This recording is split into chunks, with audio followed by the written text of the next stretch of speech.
It's just for me, even though we don't need it. Hello. Hello, everyone.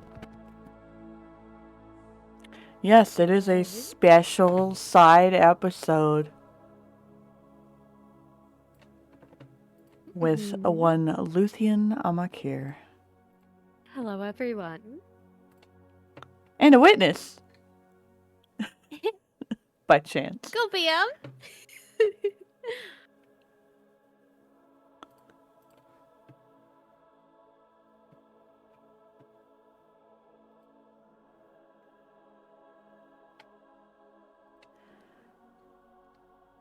Oh, boy. Oh, Luthien. Would you like to give me your recap? As far as you can recall, from day one of the campaign to present.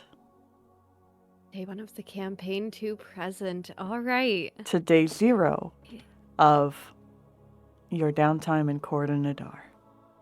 Is it all right if I give this as kind of like an overall narrator sort of perspective? Absolutely. Perfect. Starting out at the very beginning, I knew at least part of who I was and who I was meant to be.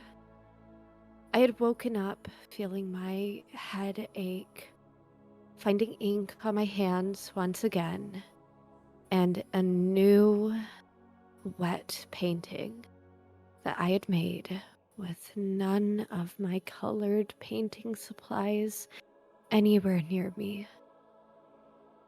I had been doing this since I was a child. It's part of why I had to manipulate Tavrick into having a fondness to me, so that history wouldn't repeat itself. I hid the painting away and greeted Tavrick as I hid the painting away and went off to my work, having scrubbed the ink from my hands.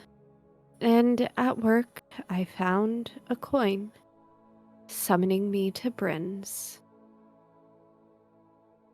Today would definitely be interesting. After work, Tavrick stopped by to give his usual inspection. Seems like he's all too aware of that hiding spot and the flagstone underneath my bed. It's a good thing that he won't tell anyone.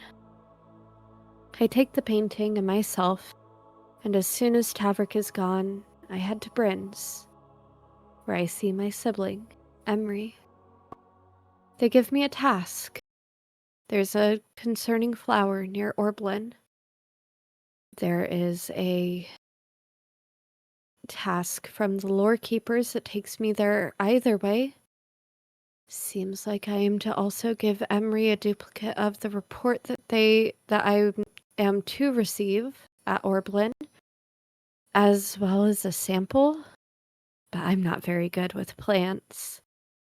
Apparently Emery has a contact who can assist. Regardless, Tavrick will be coming with me. He always does whenever I have to do business outside the city. He gathers himself and his companions. Some of them are a bit interesting. Don't think that I've heard talk of an automaton. At least not here, not now. I find out that the tiefling who runs this caravan, Percival, is Emery's assistant or contact who deals with plants and botany. They're an interesting person, but I find I quite enjoy their presence. Ylvanna is someone that I need to get used to. TikTok is definitely something. I fear for him and those who accompany him, as he has much to learn and much guidance that is needed. Then again, he is an automaton. I'm not sure that he would ever be able to comprehend human emotions. Anyway, we wake up at our camp halfway between Waterstar and Orblin, and, well, someone has woken up a treant. I really don't want to fight this. And I really don't want Tavrick to jump the gun and fight this. He always seems to be eager to toss himself into battles. Battles which may not need to be fought if one just uses their words. Anyway, there's a statue here. Don't know who it was meant to represent, but, well, Emery has always told me to pay respect to those who have been forgotten. So I do that, and apparently I accidentally summon a goddess, and we get to play a fun game of tag with foxes and reveal our secrets, and, well, a lot of tears were shed. This fox allowed me to hug my mom one last time, and she gave me a pocket watch.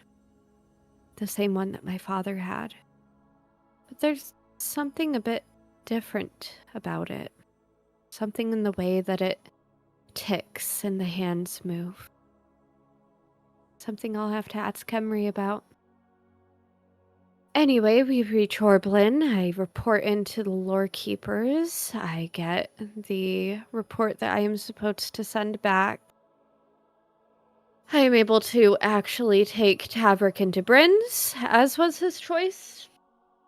I did not necessarily ask him to come with me. He just came with me.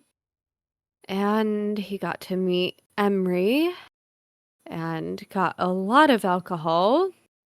A lot of alcohol. And a couple other things. It's here that I was able to take some time to rest, to fall into another trance. This time I got to meet someone named Rune. And when I woke up, when Emery woke me up, I found that I had painted a spider that looked exactly like this Rune individual. Nevertheless, I shouldn't dwell on painting in my dreams again. I shouldn't. We are told to go and meet up with Percy and Ylvanna again. We go to Isildur. I think that he was my school teacher, but he was... Well, don't exactly remember him. I remember going to school, I remember learning, but was he the teacher at that time? I can't recall. The schoolhouse is familiar, but I don't remember him. Anyway, we are greeted very warmly, and we are sent off to the huntsman cabin where Ylvanna's other father, Arathorn, resides. I've always liked places like this. Part of it makes me want to laugh and run around and feel like there are no cares, but it's familiar yet unfamiliar. I feel like I've been here before, but I don't remember. I can't recall. Anyway, I shouldn't worry about those things. It makes my head hurt too much if I do. I got a riddle from Isildur. Something about a library and following the magic. Is that supposed to happen now? I'm not sure, but I don't know. Something about being here makes me feel giddy and uneasy at the same time, and the fact that I got this riddle right after I spoke to Rune, I don't know about this. I should probably investigate. There's something odd going on here, and even if this isn't the path that I'm supposed to follow, there's there's something going on in the woods. Well, I kind of made a dumbass decision and ran off without anyone else. Didn't want anyone else to get hurt, and I know I can be sneaky enough. I may not know the woods all that much, but I know how to survive, and I at least know a little bit of this. I hear them calling, but something keeps drawing me in, keeps calling towards me. I don't know what it is. There are these triads that appear corrupted, and right at the end, Earthhorn. He jumped in the way to save me. Why would he do that? He doesn't even know me. I lose control of my body, my hand falling to the pocket where that pocket watch is. Turning back time with each turn of the dial at Tock. I hear Emery. They're scolding me. I know it was a stupid choice. I shouldn't have made that choice, but I did. And then I wake up. The riddle's half done. So I recall everything. If those things are out there, it doesn't care whether we go into the woods or not. They're going to attack us either way. Well, I was right. We fight. We win. I almost die, thanks to the shadows in the forest and Percy being able to eat the shadows. I feel like I should talk to him about that, but also I'm kind of just thankful for being alive, and if he wants to talk about it or needs to talk to someone, hopefully he can at least come to me a little bit. I mean, I know I'm associated with Emery, and Emery can be a little bit Emery sometimes, but I'm not Emery. I hope that I can gain these people's trust, and that I can grow to trust them with myself. I feel like I shocked Tavrick with that. Anyway, our trip back to Water Star is uneventful, and the day of the ball is here. Everyone got invitations, and, well, we have all of our outfits and things ready. So we head to the Garden's Grace, and the venue there. Emery seems to be very familiar with the Viceroy. Very, very, very familiar. But I don't ever recall seeing the Viceroy before. Certainly not at Bryn's. Sometimes I feel like I always have more questions than answers with Emery. And the Viceroy has a peculiar companion. It looks like the person that killed Mama and Papa, but for a moment, their face was Nyx. The Nyx that fought the bear in the woods, the Nyx that no one else saw but me. Is it Nyx? But Nyx is dead. Nyx doesn't exist anymore. I know that. Have they been alive this whole time?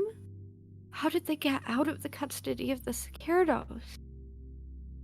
I'm not sure. I'm not sure if what I saw was real. It could have been someone that just looks similar to Nyx.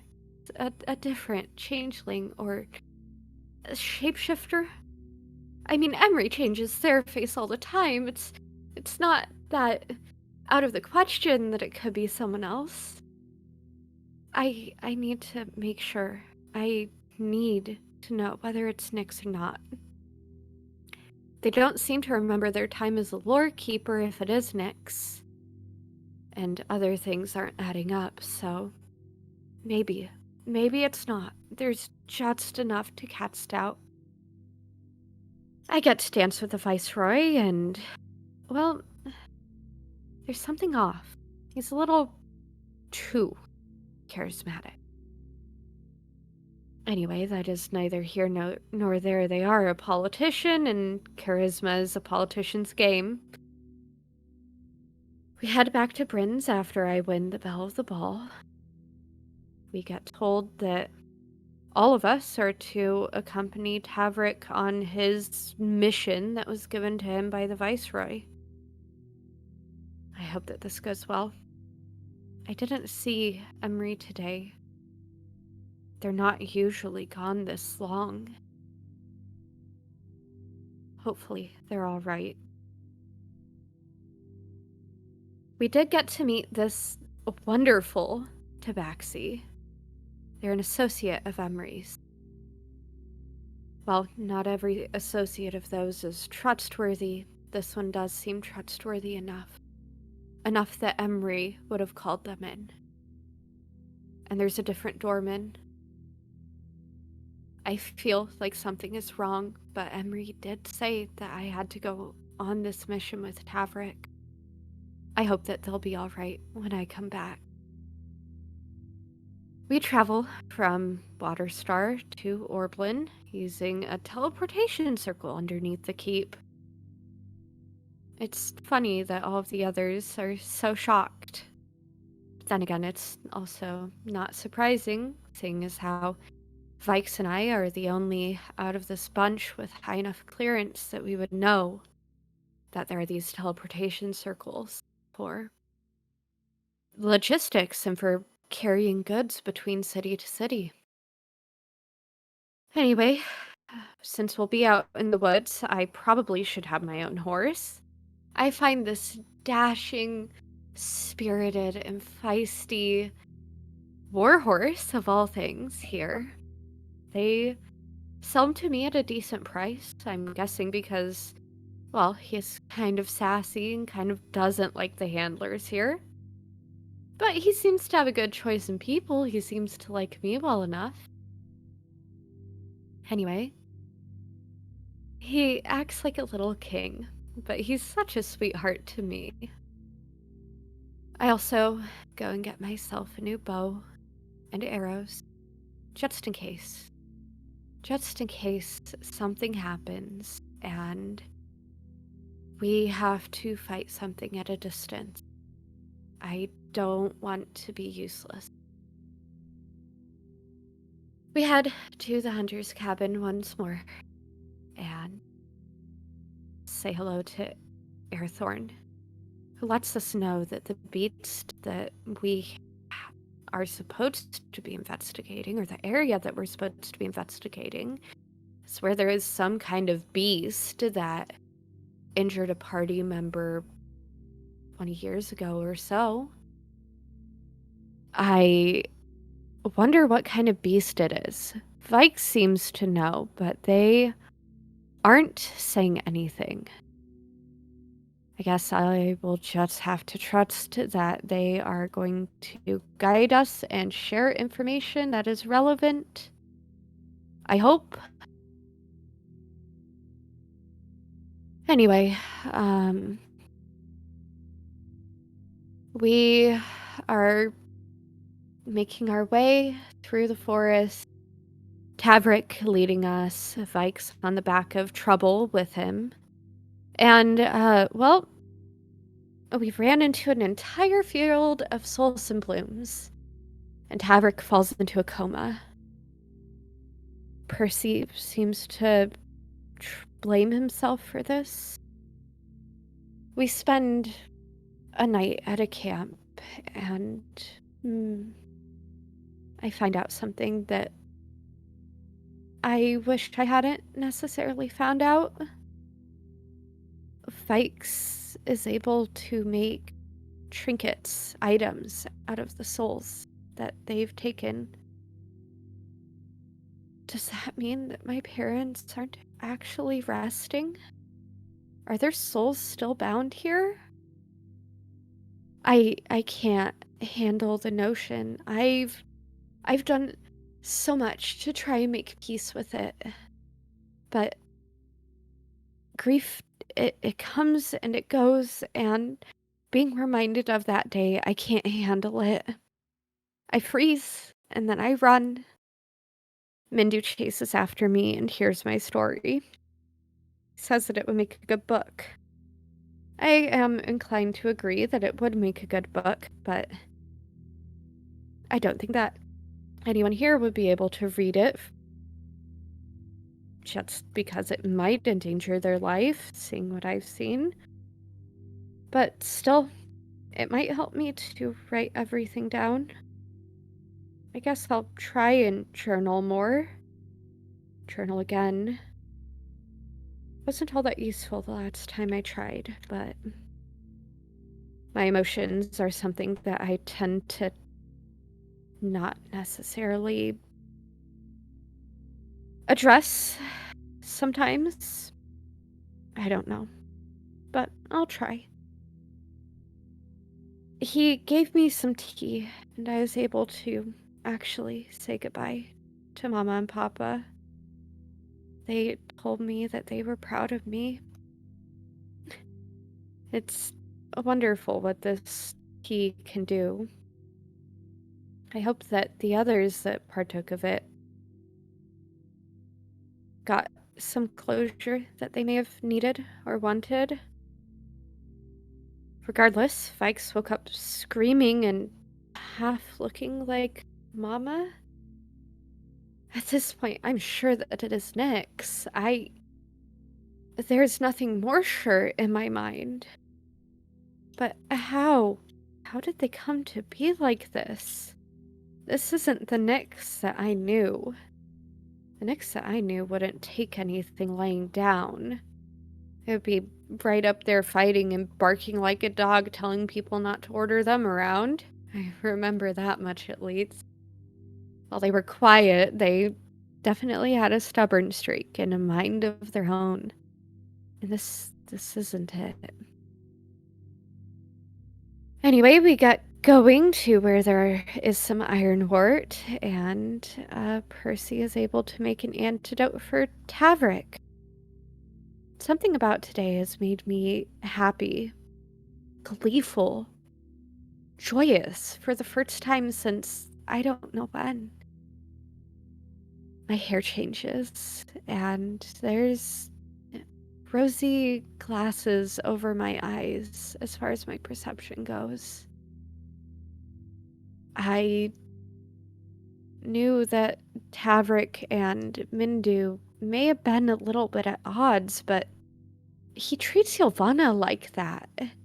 Isn't that how he treats his close friends who he can get some sort of humor with? Or someone that he feels comfortable, I don't know, using as a punching bag or giving little threats to? I'm not sure. I don't know how their relationships work, but apparently that was the wrong thing to say. I should just keep quiet. I really should. I should keep my observations to myself unless I'm asked. Anyway, we get back to camp and we rest for the night and continue on our way. Drawing closer and closer to the coast, I think.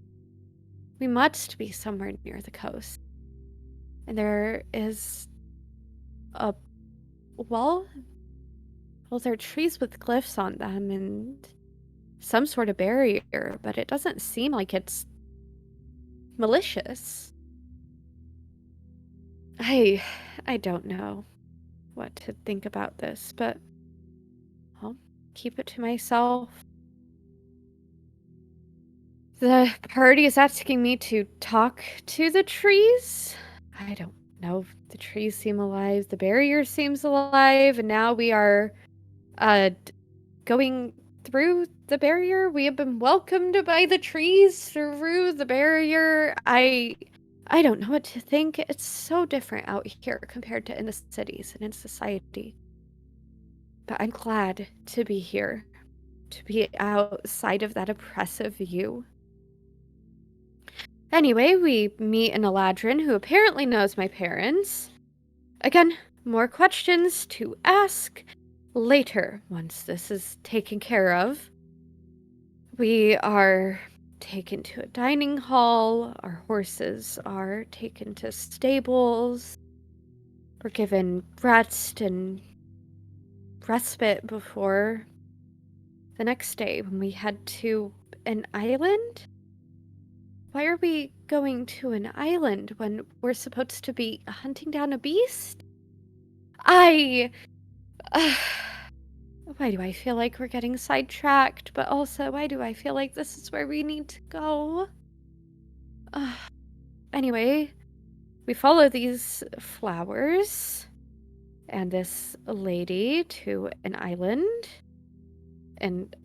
where Percy apparently gets possessed by something, and we are guided further in. Percy explains how he, I don't know, saved my ass from a bunch of shadows in the forest. I give him some candied apple slices, since I picked those up in Orblin and completely forgot to give them to him. Plus, we didn't really have a moment to, I don't know, talk alone, and I didn't want to necessarily do that in front of everyone because it feels very awkward. Anyway, there is a big stone circle with a guy sitting in the middle, and the guy doesn't seem to notice anything going on outside of the stone circle. I'm going to step in here. If the others want to keep being paranoid, they can be. But I'm going inside and I am talking to this person. Maybe they have some answers. Talking usually doesn't harm anything. I answer their question with the truth. Vaiks apparently lies. Not sure what part of that is a lie. Ylvanna also apparently lies. I guess that either one or both of her fathers are not her father. But that is a Ylvanna problem, not necessarily a me problem. After that, Percy decides to cut his hand using a ceremonial dagger, and we all go falling into a trial that involves fighting. Yay! I'm bad at this, but I manage. I take out the enemies that I need to. I make a prayer to the goddess of night and of the moon, and she assists me a bit. The brazier behind me lights, and I'm allowed on the platform, and I don't necessarily want to talk to anyone.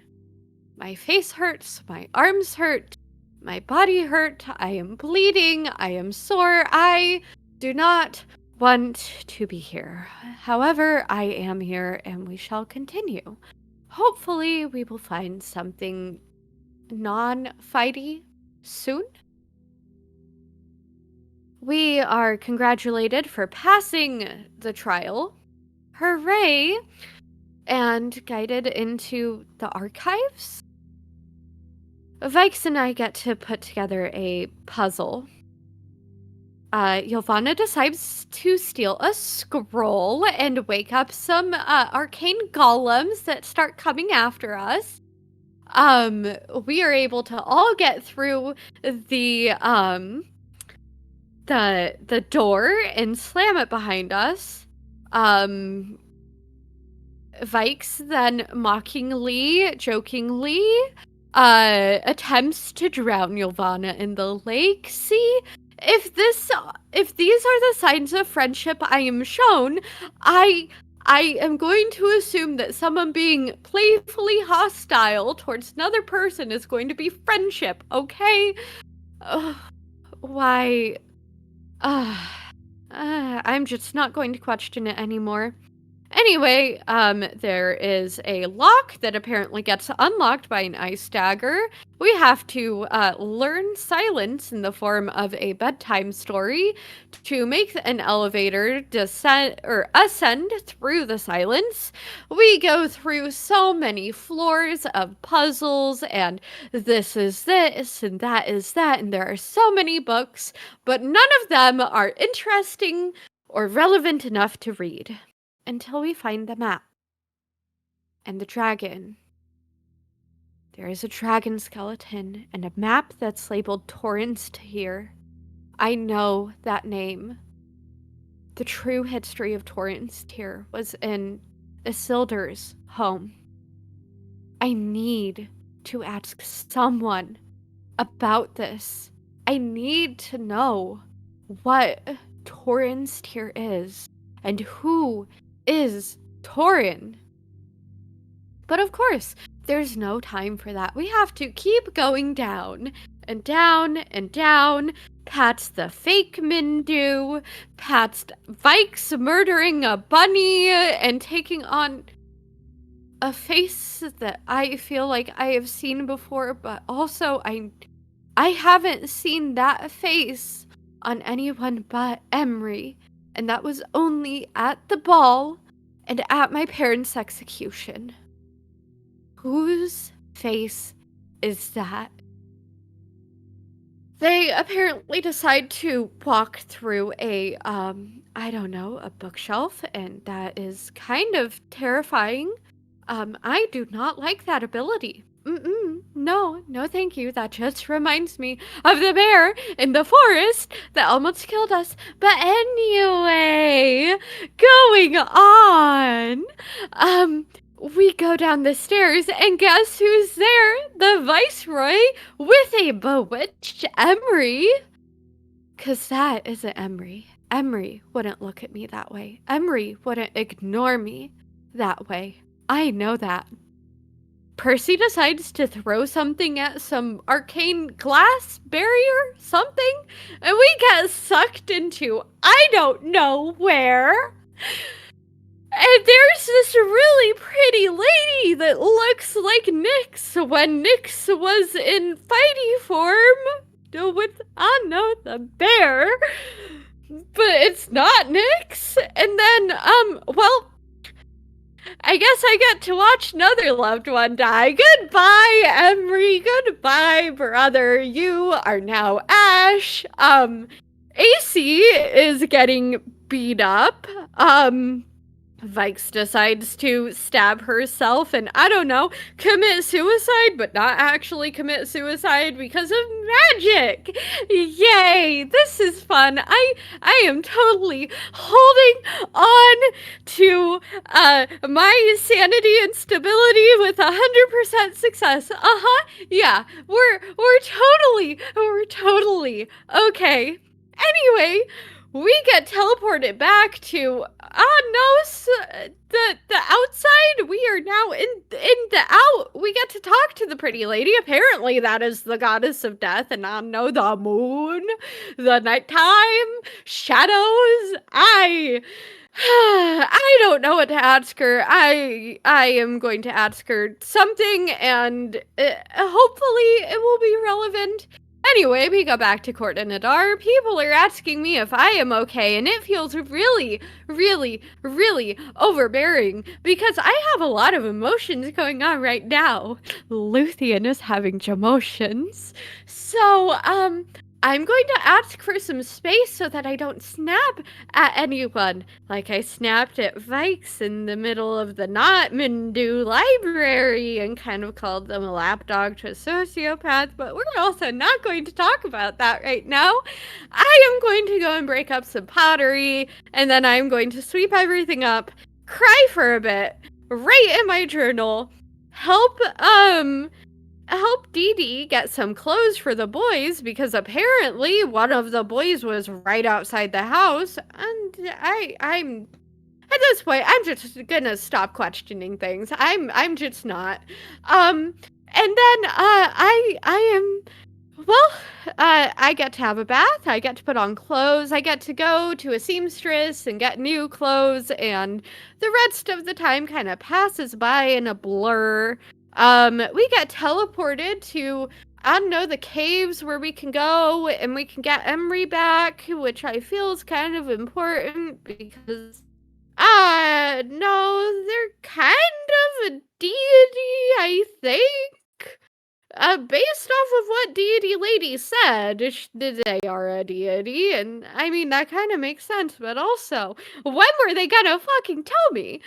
Anyway, I am definitely holding on to myself and my sanity right now. Yeah, this is fine. We're fine. We should probably get Emery back so that I don't get insane. But I'm not going to tell anyone that. Anyway, down into the deep dark depths of the tunnels, Percy yells at me. I yell back at Percy. I hurt Tavrick's feelings. Vaiks scolds me. I cry like a child because right now I feel like a child. And who am I again? I don't know. This is fine. Anyway, we go down through the tunnels, into more tunnels, and more tunnels, and we get to an area with cells, and I do not like this area with cells. I am feeling very, very anxious. You know, if I just don't think about anything anymore and I separate myself from my emotions, I can get through this. This'll be fine. Oh, hey! Hi, Rune. You're in my head again. Are you in my body too? Anyway, I guess that's not important. Time to ask you some questions. Oh, I guess that Emery really did care for me. Oh, what did you say about the gods? Who's Aaron? Next time on Luthien having information, we know who the Exalted is, and I know who the gods are and what their domains are. I hope that everyone else has gotten some useful information and has interpreted things from the gods correctly. Ha ha ha ha ha ha ha. Alright, we leave Rune's domain. We go and we have a campfire. I talk to everyone about my concerns and actually open up myself and express that we kind of really should have Emery back. I don't know, they're kind of a god. It's kind of important to have gods on our side and, I don't know, have them alive. Anyway, they seem receptive, and I left it open as a conversation to everyone. I guess that Tavrick is still in his emotions, but that's fine. I kind of really did hurt him, so understandable. But, you know, hopefully if there was an interjection, they would have interjected. They would have interjected, right? Right? Right? Well, we continue to Braze's domain. I guess that Braze is the actual name of Emery. I'm not going to question it. I am stopping questioning things. We are no longer questioning things. When it comes to this situation, we can question it later. I have a list in my journal of questions and things that I need to get answers to. Because I am confused and I don't know who I am anymore. Every moment I feel more of myself slipping away. This is fine. This is fine. Well, we would get to an abandoned city full of ash. This is great. Totally not creepy. We're just going to keep walking ahead. Hey, Vaiks, you good? I know that you're scared of the dark, but you have a torch. You're gonna be okay. The dark isn't going to hurt you.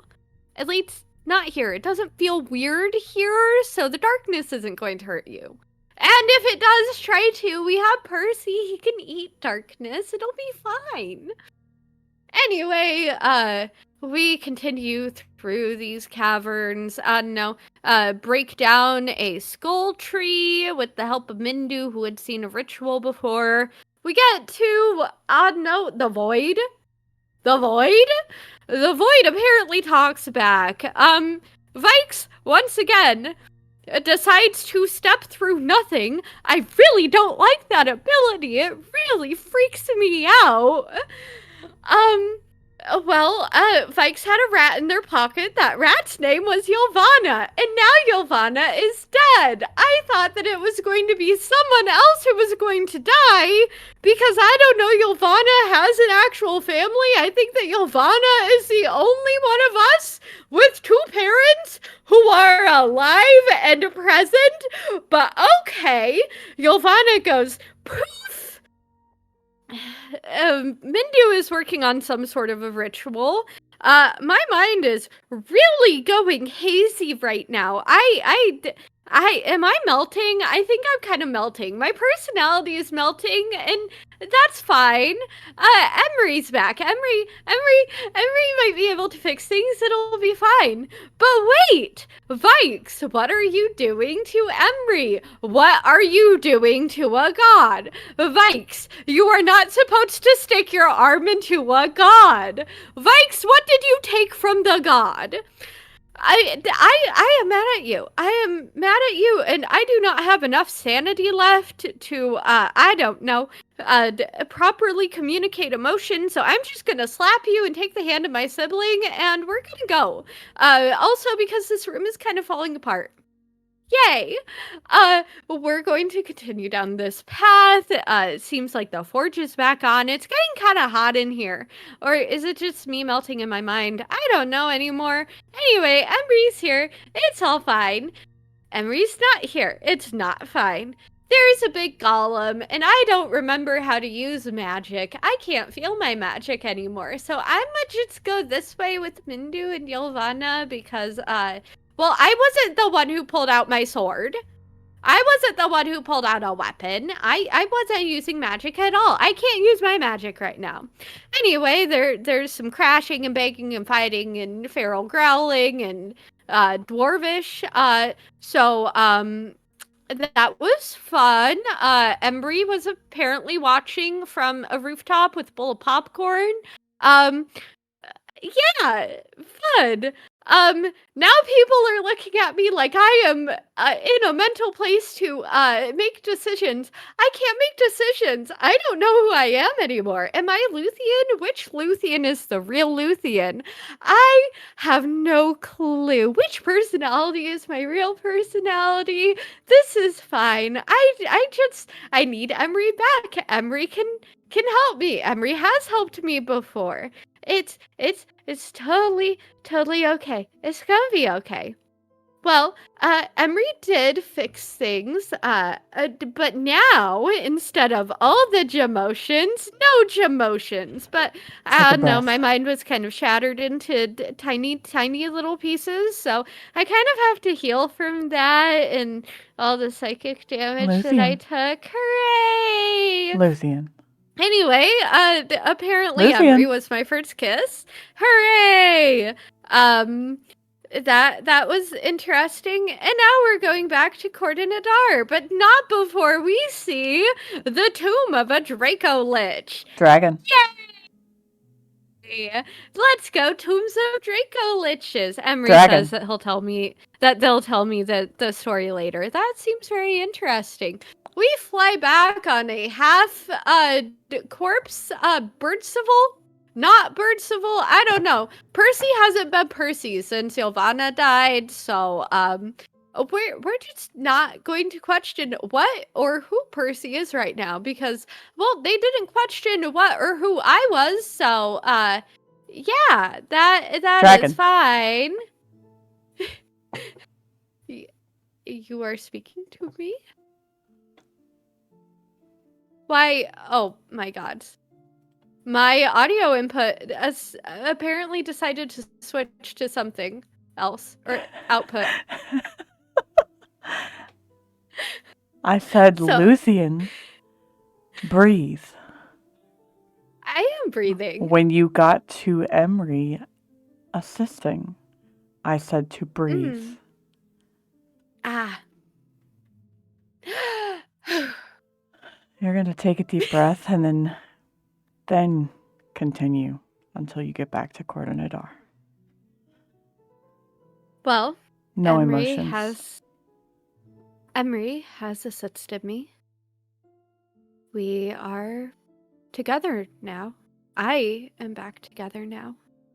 I can think clearly once again. But no emotions. That's fine.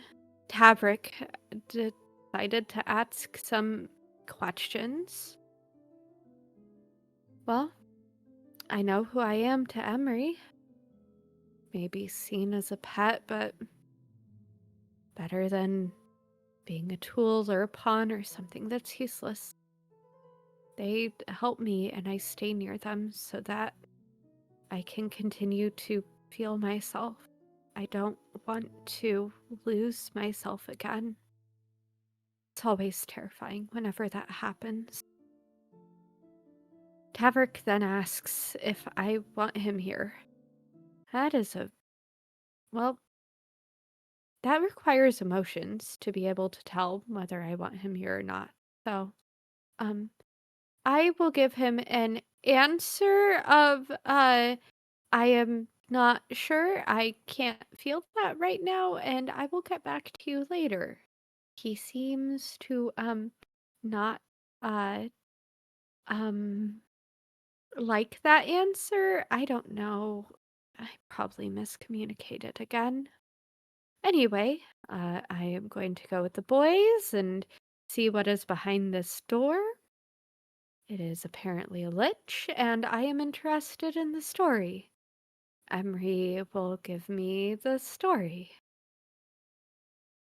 And they open up a door, and we're facing cliffside. Normally, I might feel a little bit nervous, but you know, I just would like to get back somewhere where we can all rest, where I can rest.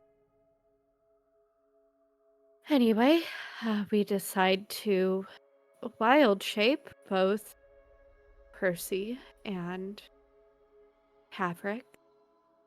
They have some sort of a race. I bet it's just to get off some of Tavrick's nerves.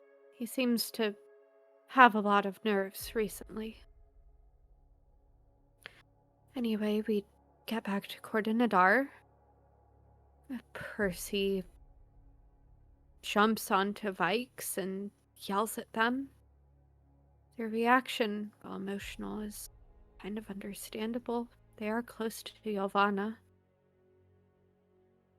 And I am called away to the temple, where I will reside with Emery until it comes time for us to leave Coordinadar. Here's your recap.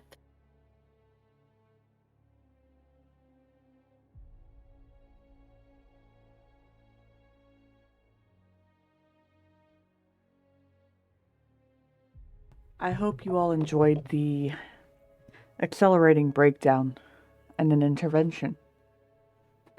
That was the monologue. Dragon as Luthien, Amakiir. And I think it's really funny that your computer contributed to you not being able to hear anything. Yeah. I had no ears and was still yapping away. Mm-hmm. Uh-huh. But welcome in, Raiders, if you are still here. We appreciate your support, and I apologize that I could not properly, audibly address you before this moment.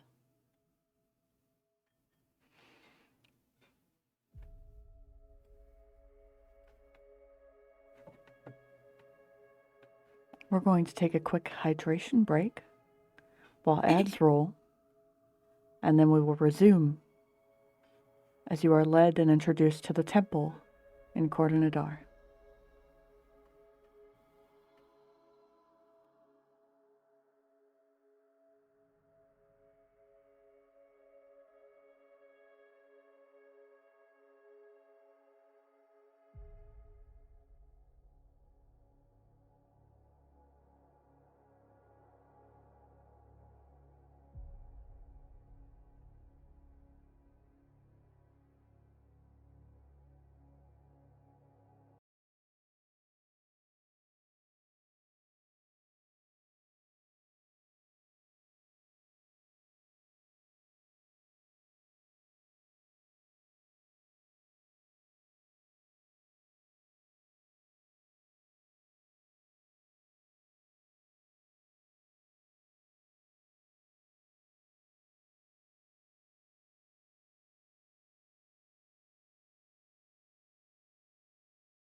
Well.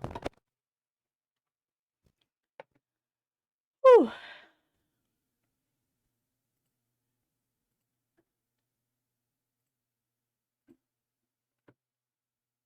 Gimme. Thank you. Jesus. Anyways.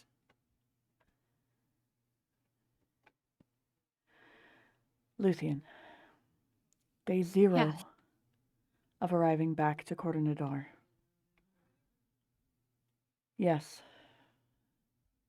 Vaiks was collapsed, and yes, they did have to carry her off. And the others departed from your presence. Allura was kind enough when she guided Emery and you to the temple.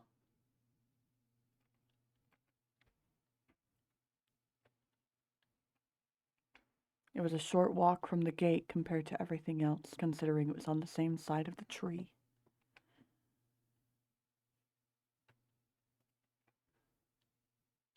And the ambiance of the space upon entering after climbing the stairs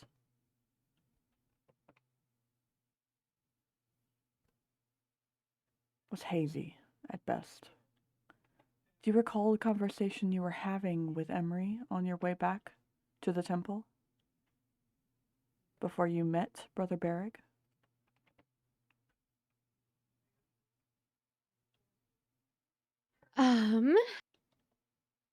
Let me I'll check.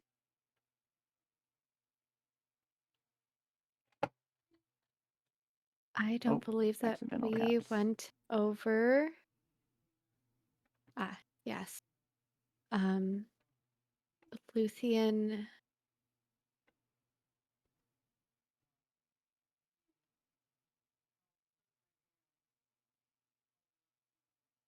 Sorry, I got a phone call.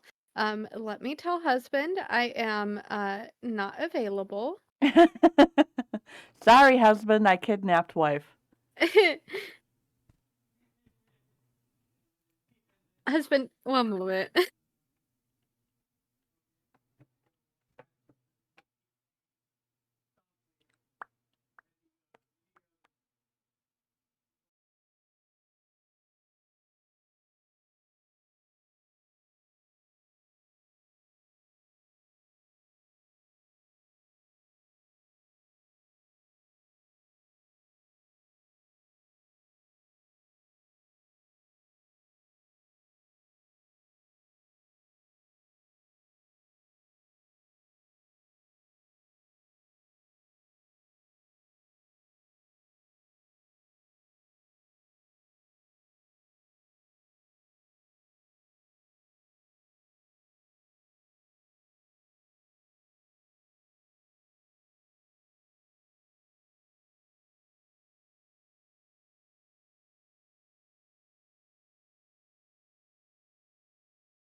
I realized literally everything from the other room could be heard through my microphone. And I am thoroughly confused by it, considering I have triple socked my phone.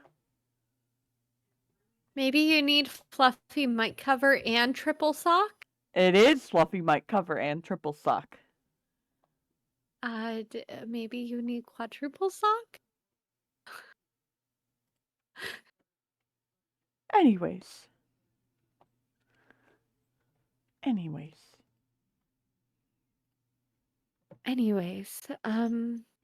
I recall that Luthien thanks Allura for guiding them and for the kindness that her and the rest of Cordinadar have shown them, and that Luthien does hope to see them at the communal evening time meals. Allura guides Emery and Luthien to the eastern side of the great tree, to a temple of 9 floors, leading them only to the carved steps that wrap on either side of the building. Beric is the keeper of order here, especially here. He is expecting you both, she says matter-of-factly, only glancing to Luthien before briefly bowing her head to Emery. I am to remind you that you are a guest, bound by the same rules as all. Respect warrants respect, and should you like to remain among the mortals here, you will respect our laws.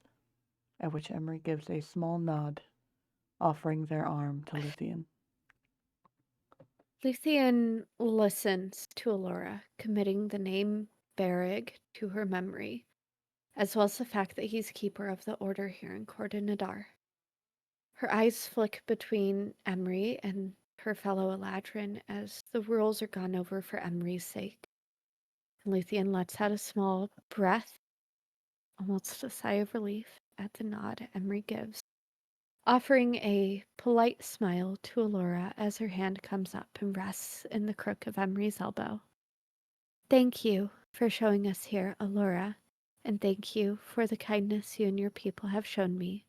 I hope to see you at the meals soon. And with that, she is whisked away, her attention fixing on the temple ahead of them. Emery places a gentle hand on Luthien's on their arm, leaning to murmur, I do not think my presence will be desired at mealtime, little bird. Remember, these mortals worship my siblings and I. It is not every day a deity walks among them, and it may cause fear. As they guide her up the steps to the right before opening the heavy, ornate door to enter a smoky, low-lit foyer, with carved marble statues strewn about the room, in seemingly haphazard places. And real quick, to actually appropriately describe the room, I'm gonna real quick just revisit something else. Mm-hmm.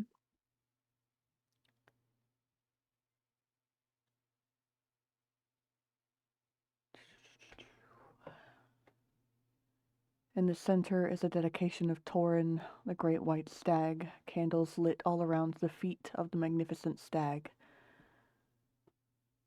looking similar even to the stag that Tavrick had ridden many times.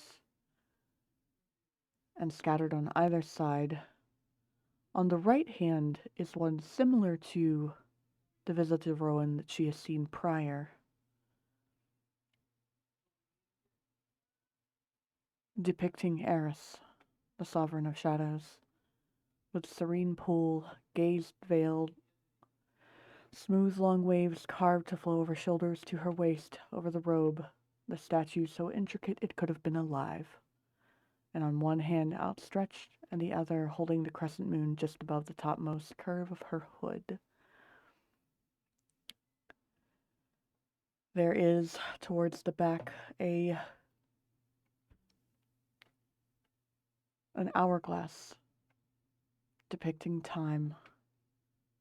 There is the visage of the sun of its own right on the left.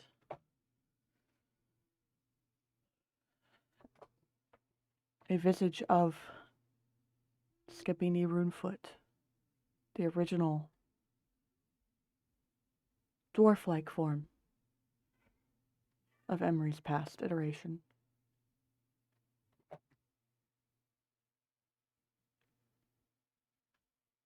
A similar depiction of the ancient spider, Rune, as you call her. No humanoid form, just a spider. The same nine-tailed fox that you had seen prior in the clearing, just in white marble, also stands before you.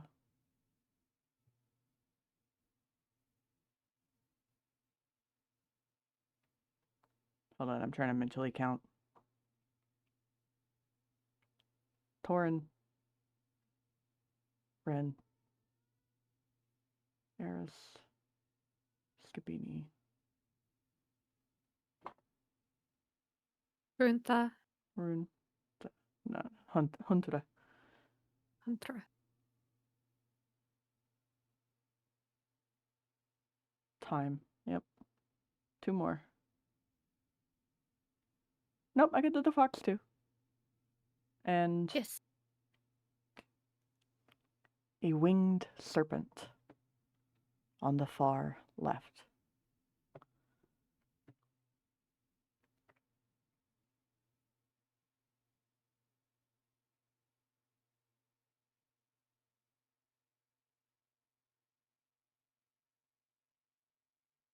Nope, go ahead.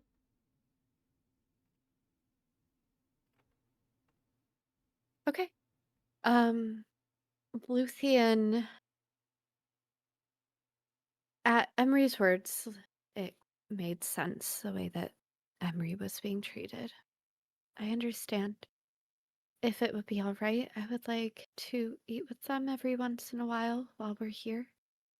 She requests, her voice hushed, face devoid of emotion as she speaks. She pauses a little to take in the ornate door closed off the temple from the outside world, her eyes blinking as she follows Emery inside, letting them adjust to the dim light of these candles. And she breathes out a breath of almost awe, the emotion seeming to be able to seep through the fiery stitches that Emery had put in her mind. They're beautiful. Sighs. Her eyes drift over each one, admiring them in the way an artist does when they're appreciating the work of another.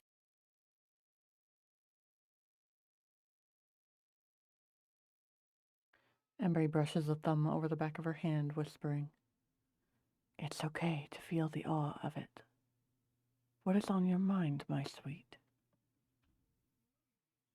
Luthien pauses, feeling faint emotions at seeing these statues, just small whispers of them, knowing that if Emery wasn't keeping a hold of all her emotions, she would likely be crying in sheer awe. I just, I, I can't understand why someone would want to be rid of these and of devotion to you all. She whispers before taking a breath, her hand tightening on Emery's arm slightly as she leans her head against their bicep, glancing at the statues' faces. I wish I had grown up with this, but at least I have this now. It feels like such a shame. You can see the care on the faces of these statues, not just of the artist, but the subject as well. You can almost feel their emotion. Meanwhile, the exalteds are unfeeling and cold. They're rigid and absolute.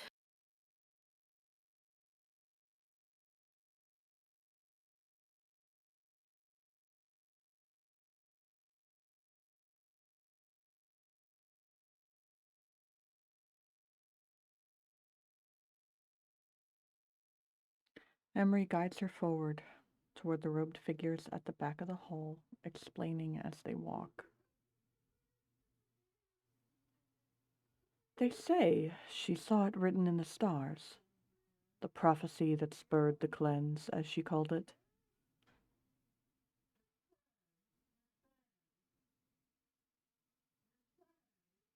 I see in your memories you heard tales of some of the heroes when you first entered this village.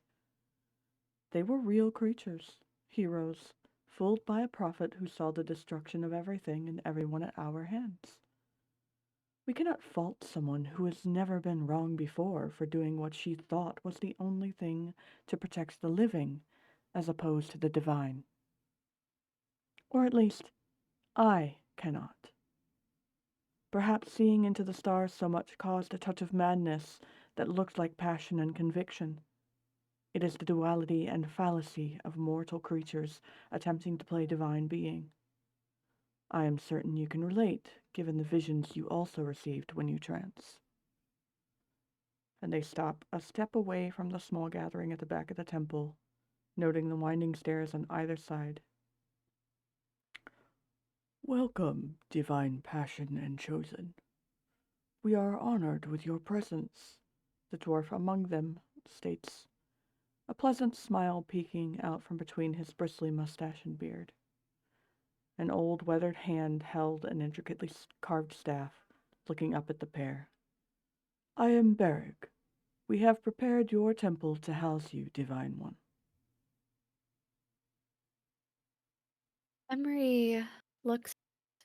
Luthien looks to Emery as they speak, seeming to take into consideration the story and the warning behind it. I see. What we may or may not see in the stars isn't always concrete. If I recall correctly, Rune didn't mention a god with dominion over fate. Our actions are what creates the outcome. Maybe by seeing what she did, she took steps and incidentally created what the gods were warning her about. But that's merely speculation. I do not blame that party for being fooled in beginning this. I feel I can only blame her for the actions she has taken. While I receive visions and commune with you and Rune when I trance, I don't feel like I'm playing divine. I'm just a tool. The hammer at the forge doesn't think itself to be the sword it makes, or the fire that makes it so that the forging is possible. Her face is a little more serious as she thinks this over. She has to be careful about what she does in her trances and how she interprets them. She's merely a mortal tool, not one of the divine. She should be cautious about seeking out only what confirms her bias in one. She did that once and got Airthorn killed. She is pulled out of her thoughts by the voice speaking to her in Emery, blue eyes flashing as they land on the dwarf, a small, polite smile spreading across her face. It is a pleasure to meet you, Berrig. Thank you for making accommodations for us and for allowing us to stay here in the temple. Her voice is soft and sweet, vague feelings of warmth and gratitude once again seeping through the hold that Emery has on her emotions and her mind. Rune bears foresight and prophecy. She has restricted it since the events leading to many of our deaths. Rowan contains the threads of fate with Rune. You needn't blame anyone or even remark on every little bit. You must learn to observe without speaking more. I believe it is a contributing factor to the strife among you children. Everyone speaks, but few listen. So your task for the next 2 days will be to hold vigil, to trance, fast, witness every step on your path leading to this day, every memory, and to observe. To find things you did not note, to learn every facet of who you were and who you are. And then I will ease you into your emotions again. Emery states, calmly, raising a hand to acknowledge Baird's words. And they nod as they follow Beric up the stairs, and the others disperse to their tasks. And Emery will continue, only addressing Luthien.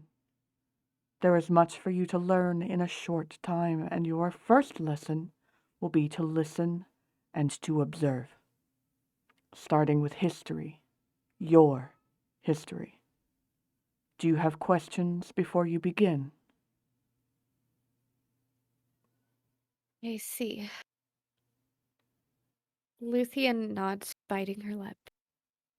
I see. That would explain why she came to me so young.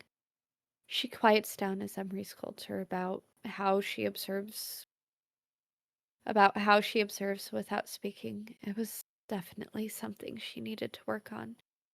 She follows Emery as the others disperse and Beric leads them up the stairs, her tasks given to her with no questioning Emery's authority or their command. I do have a question. What if there are parts of my history and who I was that I cannot remember? It appears there are blanks regarding Ylvanna and the Strif family. I wasn't even aware that I had known them at any point in my childhood. She asks Emery, her eyes following their form as they continue to climb up the stairs. That is my only question. I will hold vigil and I will retrace all my steps. I will learn who I was and who I am, she tells Emery, repeating their instructions to show understanding of what the next 2 days would hold.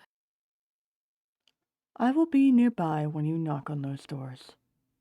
It will hurt, but you will find the truth stripped of memory when it is time.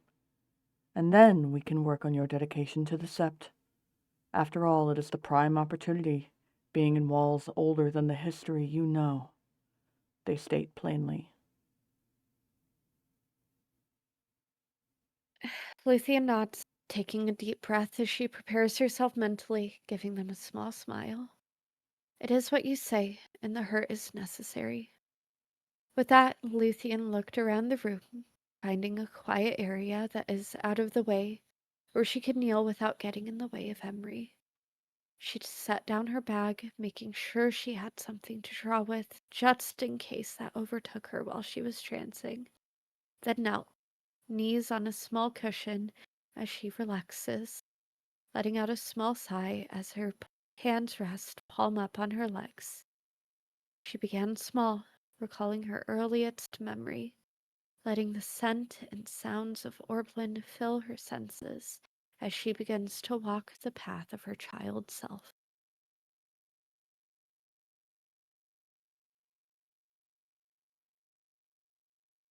And as she does this, Emery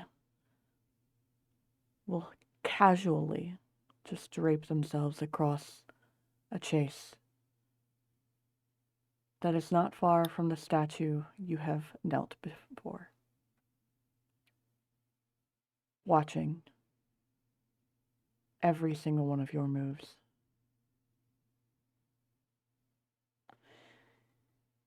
And I am only going to read the first part of what you have witnessed in your vigil. Because this will be the first day that you experience here. Because a whole life is a lot to go through in such a short time.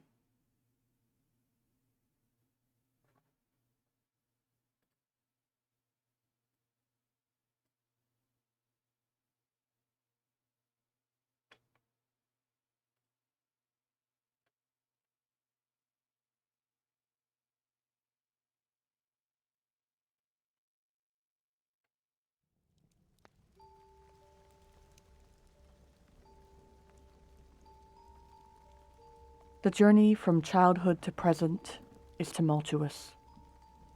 Hard pressed to pay attention with great struggle. But as Luthien relives the years embraced by her parents, who argued in the shadows about action and inaction, she learns there were times she was left in the embrace of only her mother while her father left with Strif. And there were times she was left in the care of Ylvanna Strif, as both sets of parents were sent on some investigation for the Exalted.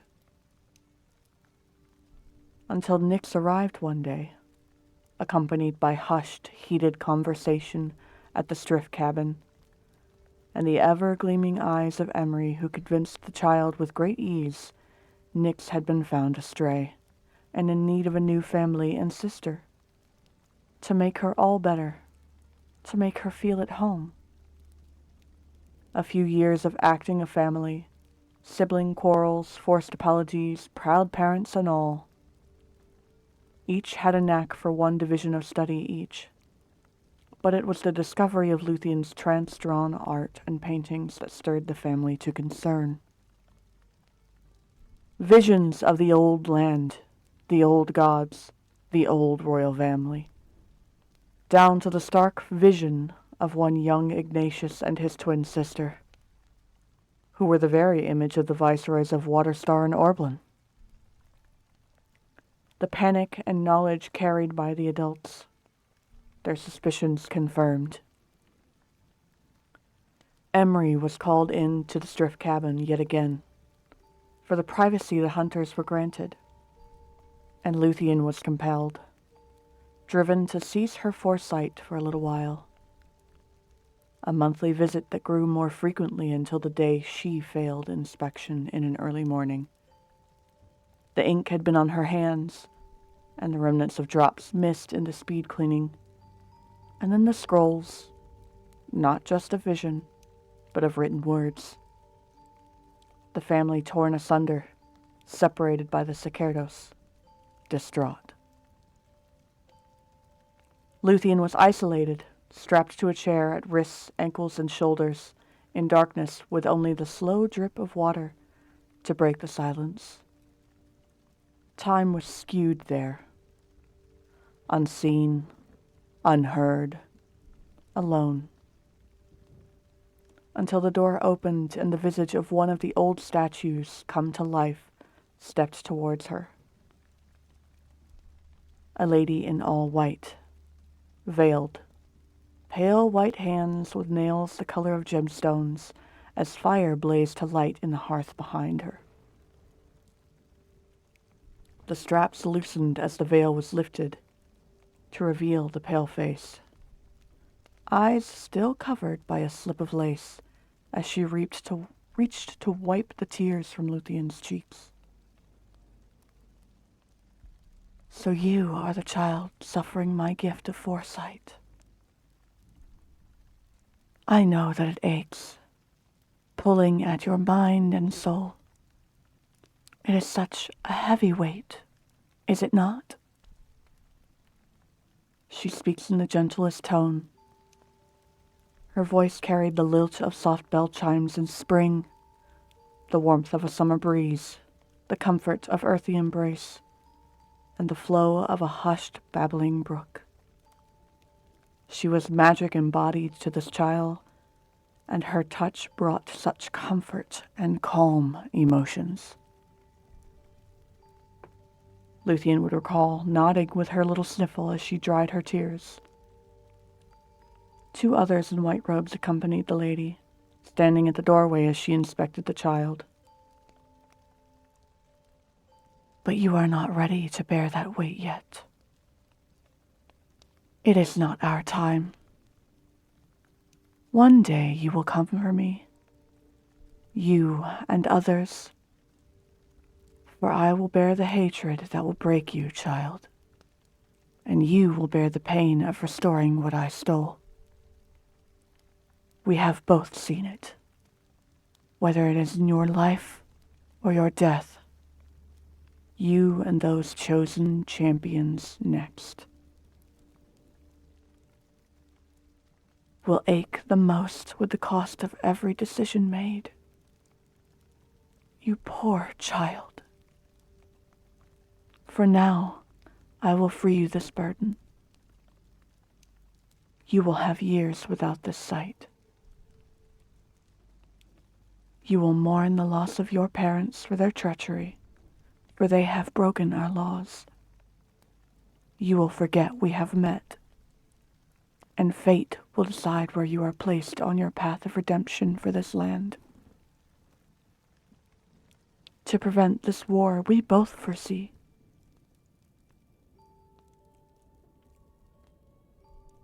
A soft fingertip is placed between Luthien's eyes, and she wakes in Emery's arms, being carried down a hallway to a large, homey room with a fancy bed she had been asleep in for days,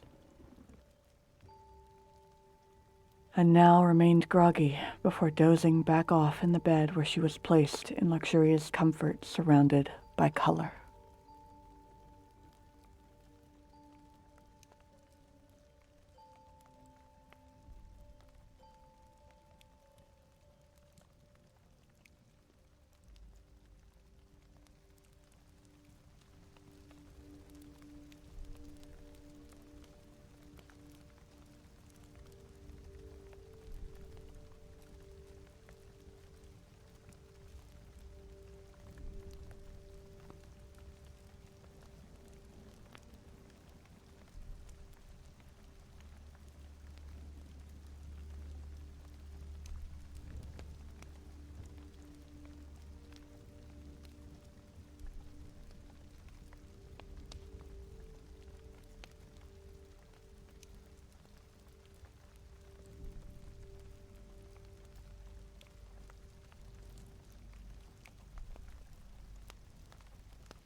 meal once with bits of food.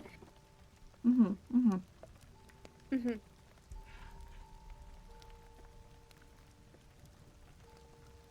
How are we feeling, chat? How you doing?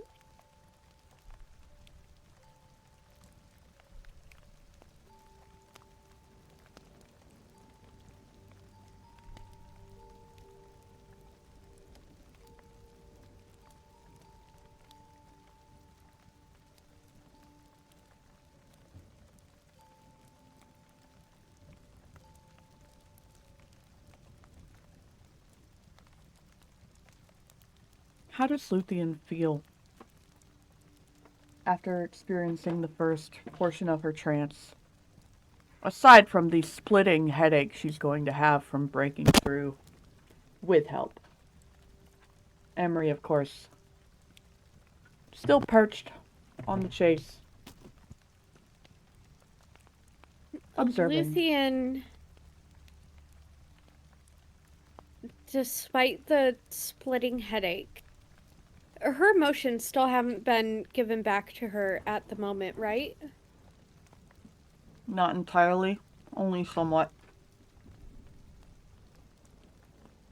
So, I'm guessing that it would be sort of like faint feelings of emotions. They wouldn't be super strong. Mm-hmm. As she kind of takes in what she had just learned and what she had just broken through, she would have so many conflicted feelings. Joy at what she had seen in her childhood and what she recalled with the Strif and with Nick and her own family. The happy times, the forced apologies between her and Nyx when they would bicker as siblings do. Times when Nick it took her place at school to take math tests. So many just delightful small memories. And then it would turn to grief, recalling when she was the one who had failed the inspection. Something that, for some reason, had also been wiped from her memory. The fact that it was her and not her parent. That it was because of her and this gift of foresight that she has that they were taken from her. Anger at herself, anger at everything for how could a child control that? How could a child have prevented that from happening? She would have recalled the times when she woke up with raw, bloody fingers from when her parents and Nyx had taken away the drawing tools and left her with nothing. And so instead, she drew in blood on the walls and on the floor, using her fingers like a paintbrush. And she would have anger at the Exalted, at knowing what had been going on with her and wiping those memories, still having her parents executed and ripped her family apart, even though they seemed to understand what Luthien was going through and that it wasn't something that she could control. Anger at the Exalted for taking Nyx and for turning Nyx into Vaiks, and whatever had been done to Nyx, whether it was by the command of the Exalted, as Luthien suspected, or just for the gloating of Emery, as Vaiks claimed, it made her angry. And all of these emotions would wash through her, each time Luthien allowing herself to feel, to process, to acknowledge before moving on to the next, taking her time to write herself, to remember everything that she observed, maybe to jot down some notes, write in her journal, not taking too much time, but acknowledging everything before understanding that she shouldn't dwell on it and she needs to continue. So when she first exits her trance, of course needing to stretch, because at this point it has already been hours. Hours, if not a full day, of traversing through the first entire portion of your life. It's quite a few years to be traversing. Yes. Emery, leaning, chin propped on their hand, tilts their head before breaking the silence, acknowledging that you are here. And they repeat the words.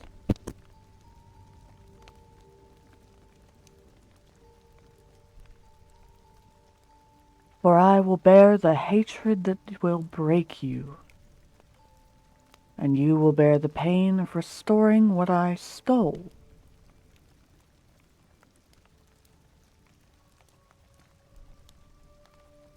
Do you even realize who you were speaking to in that moment? The Exalted. Do you realize what they have done to your mind? They've stolen it. No, my dear. They suppressed an ability that I was even struggling to at the time suppress for your safety. They bought you time. They were referring to the land that they stole and the people.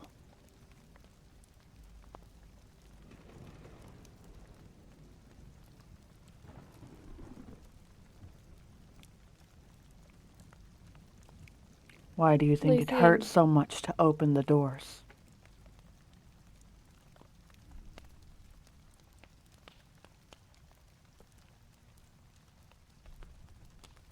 Luthien sits there quietly,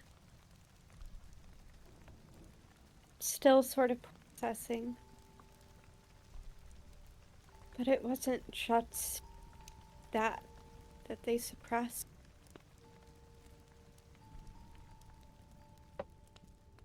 If it was your magic suppressing my memories of the Strifs, that would have faded. You died.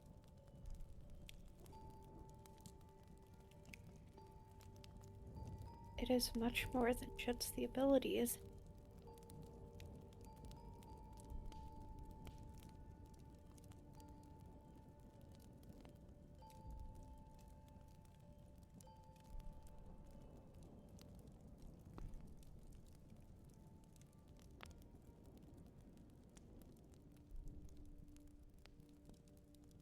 They just seem to observe quietly, letting you process a little bit more. You do realize your abilities were tied into a number of memories, and that making you forget certain aspects made it hurt less.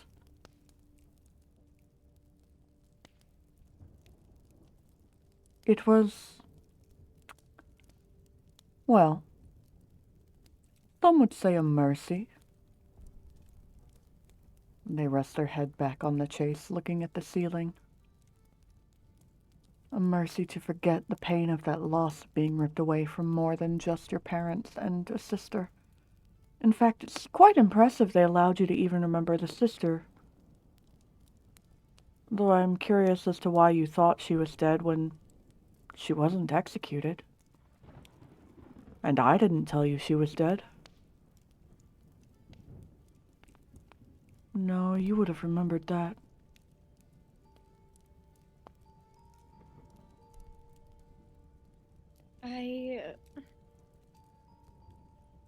And Luthien holds a hand up to her head, gently rubbing at her temples as her legs are outstretched before her, slowly coming back to feeling. I don't know where that came from. Is it possible that the Salted wanted me to think that Nyx was dead? No. I think your mind created that. Because it was easier to have a solution, even if it hurt, rather than to think she was missing, lost, taken. Yeah. That definitely would have hurt more. Isn't it intriguing how the mind works to jump to conclusions like so? And they lift their head, looking at you again. Daintily crossing their ankles as they rest them on the floor, sitting upright.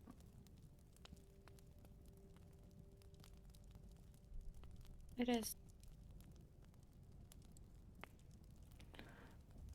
Well, my dear, you have quite the journey to make yet. Do you have any more questions before you continue?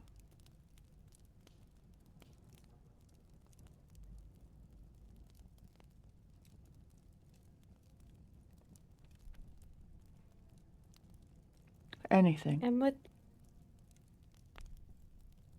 Luthien would bite their lip.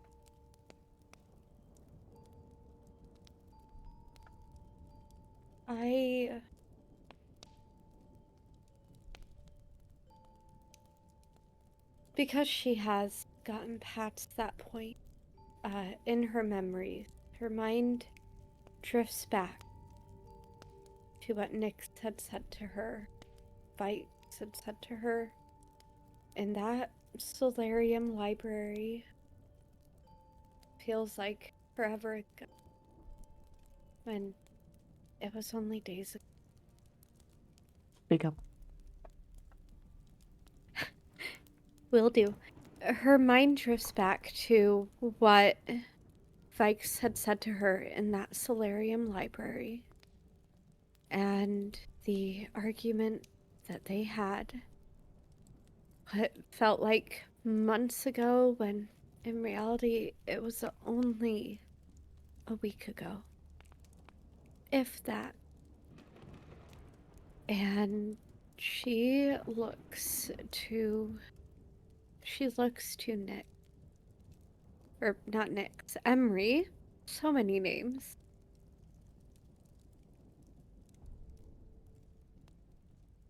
What happened to Nyx? And was it you who wanted that done to her?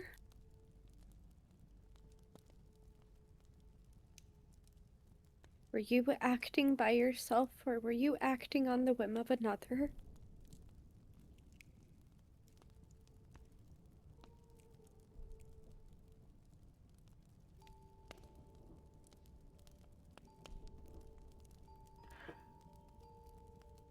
Their hands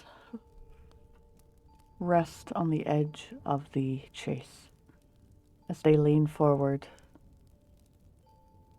Loose white hair falling around their face as they lean closer to you.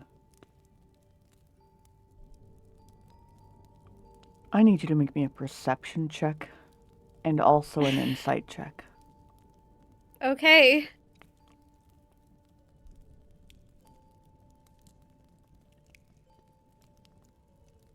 And the dice say... Wait, where did the d20 go in this? The dice say that is a... Oh gods, what is my perception? A second. Character sheet.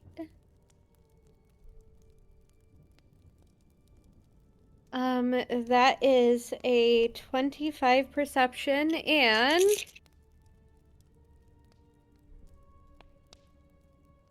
that is a 25 insight, because I got an 18 twice in a row. That's actually kind of funny. It is. And it's with the dice that you gave me. Mm-hmm.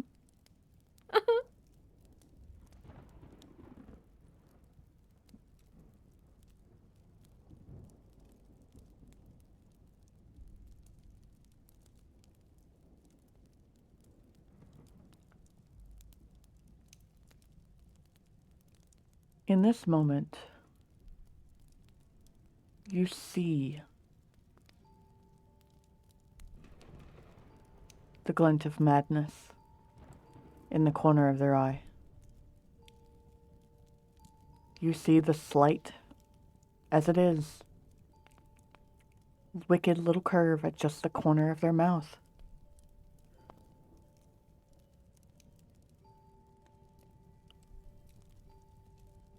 My dear.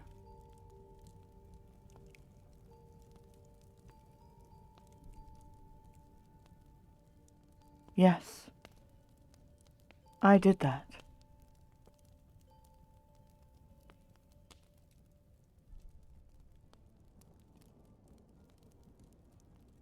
I forged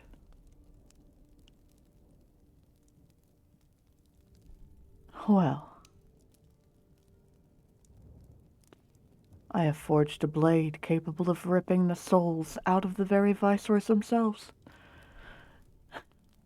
And potentially out of the exalted, out of Yeren as she stands. Strictly because of her hatred for all of us.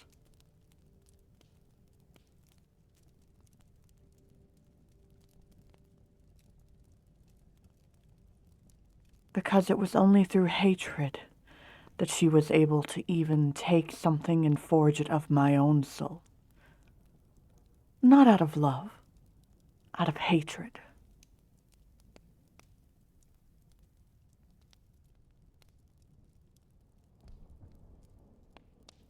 Out of rage, out of passion. Because of everything that I have ever done to her.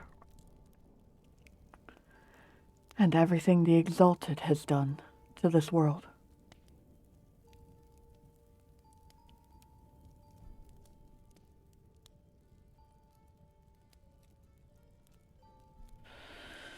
Well, it was a choice. But it is a choice that I will not hide from because there is no shame in what I have done.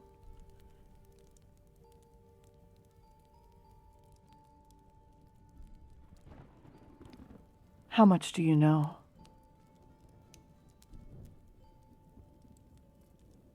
How much do you think you know?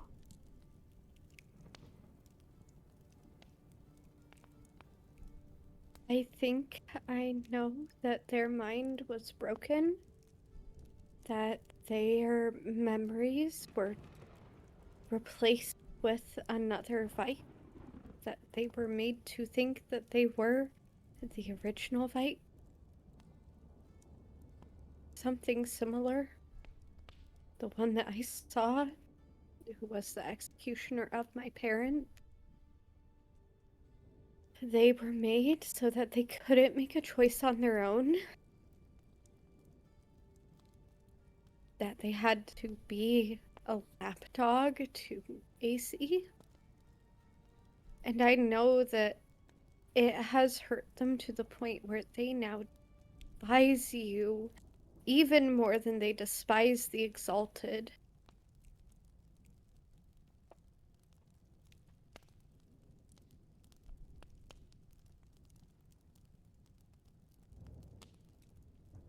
In fact, sometimes it doesn't seem like they despise the Exalted at all. That they turn it all onto you, Emery.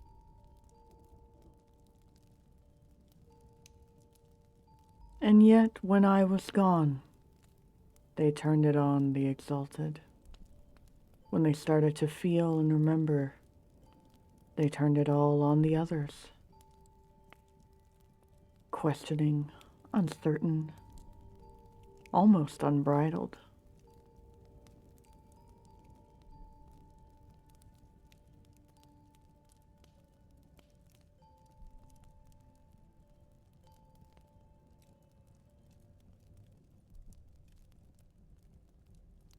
They were placed at AC's side. A double agent of sorts. Unaware. Because they made a deal. And you, they point, before actually just tracing the one finger underneath your chin to look up at them. You and your sheltered little happiness, your protected, shielded little life, is all they asked for.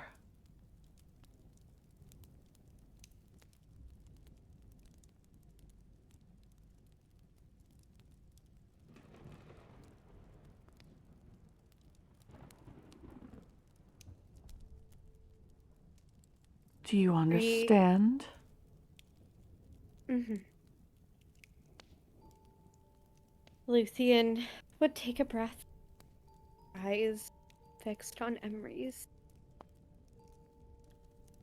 They were a child, Emery.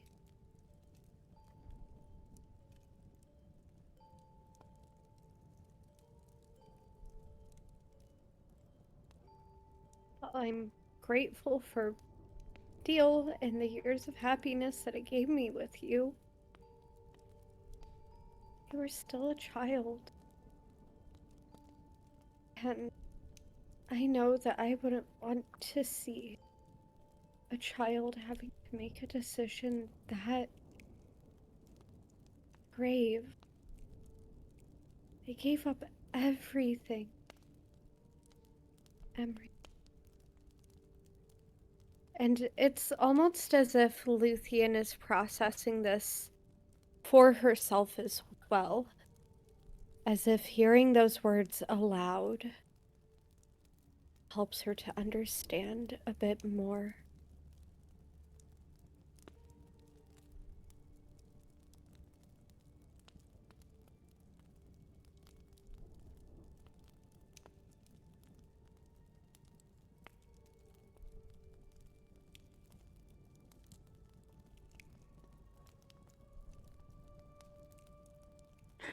Emery fully grasped Luthien's jaw, staring into her eyes. And for the first time in her life, she will see the cruelty that exists within them.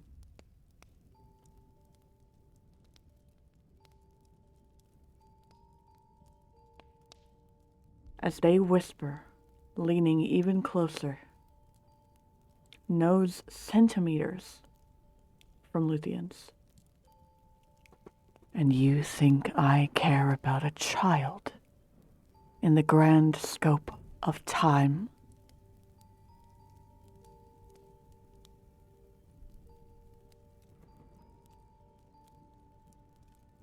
When you are mortals. Playthings in a way.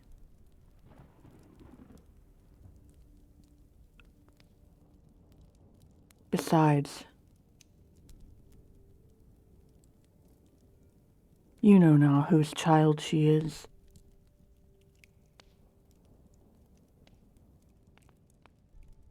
And I made her stronger for the sake of survival.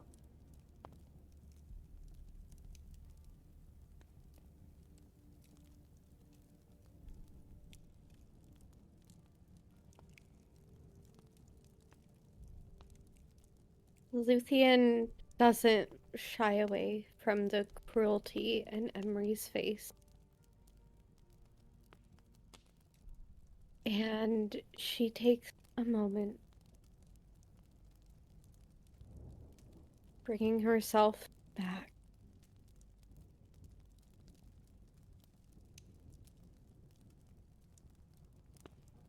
I understand why I understand where it fits into the grand scheme of things. I can still not be happy with your actions, and I can still call it cruel. I understand why you did. I understand why you had to, and I understand that if you hadn't have stepped in, that there could have been something worse that Nyx went through. I can still show unhappiness. There seeming to be no other options to get us to this point, and that cruelty was what was resorted to. I just needed to know whether it was your choice to do that or whether it was at the behest of another.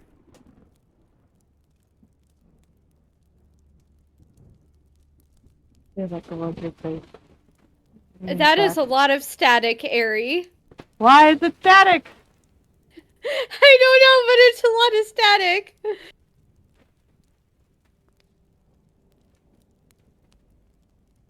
The fuck?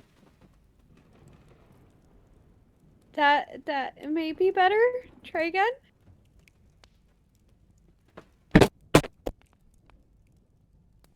Hello? That is so much better. I can hear you loud and clear without static. Interesting. They let go of your face, leaning back on the chase again.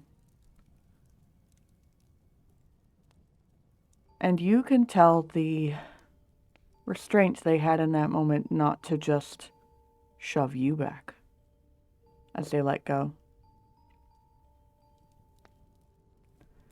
You will never truly comprehend the reasons to anything that I do. You're not capable of thinking that large, of that grand. You're capable of a lot of things, I'll give you that.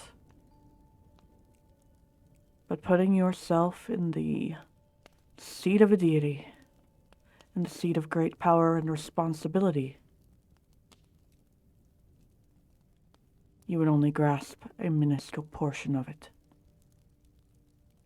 And you're still a long way from fully grasping that. All you have is empathy, and you barely have that so long as I am holding you together. So resume. Resume your remembering. And then you may ask more questions. And with that, Luthien would nod, not saying anything. Going back to the statue, kneeling before it just as she had before.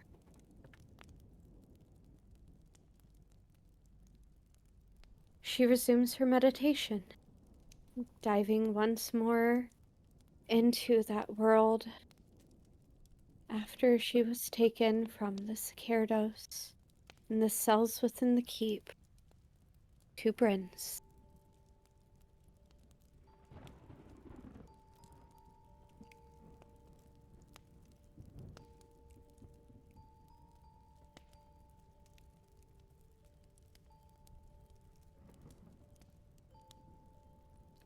The execution was a watery dream, fated by magic to lessen the pain.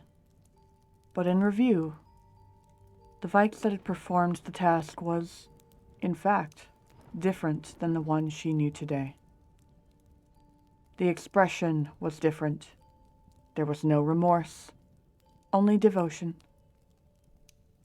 Only one who revered the Viceroy's presence and wore the most humble of garments of their servitude, but carried an air of cruelty Luthien had never known,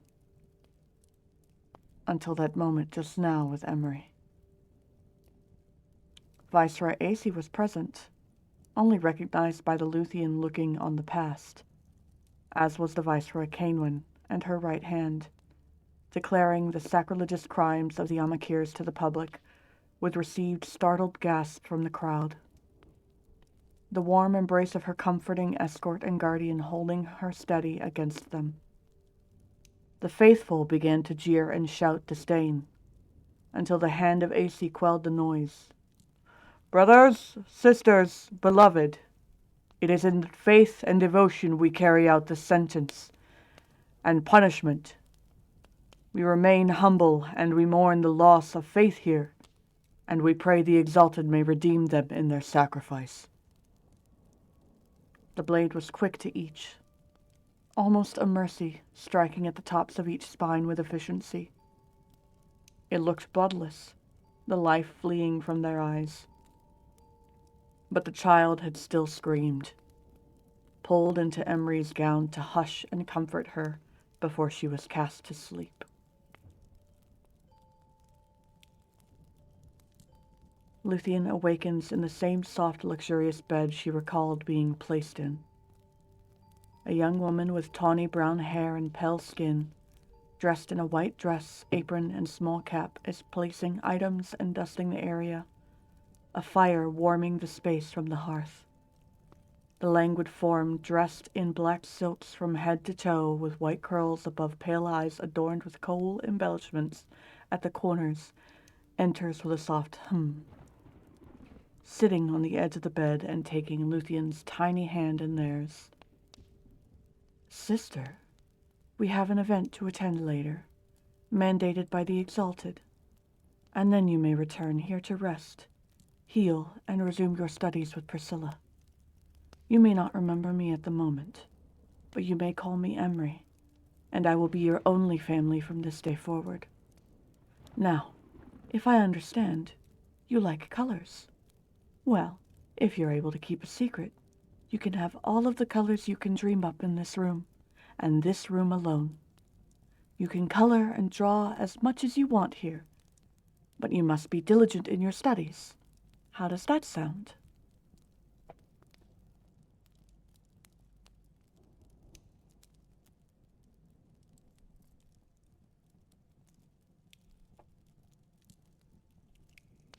And then she is disrupted by Flint Marble Maw to stretch again. And that's where we're going to take an actual appropriate break. Uh-huh. Because with it just being the two of us, this is a lot of talking. It is. Yes, Draco. Mini session. It's actually not an arc first, because technically we had split sessions ages ago when the party was split, but Yep. that was... But it's been a hot minute. It's been a that year. That was like a year ago. Yeah, it was a year ago. Yeah. That was like 20 episodes ago. In the lead up to the ball, if you recall. Mm-hmm. Mm-hmm. Yep. Yep. Odd little sessions in between sessions. Oh, yes. Especially because certain NPCs are really hard to just embody. Especially when it's, I'm trying to encompass madness and passion and cruelty all in one moment. Yeah. Emery is a lot, dude. Yeah. And Luthien's stuff is a lot.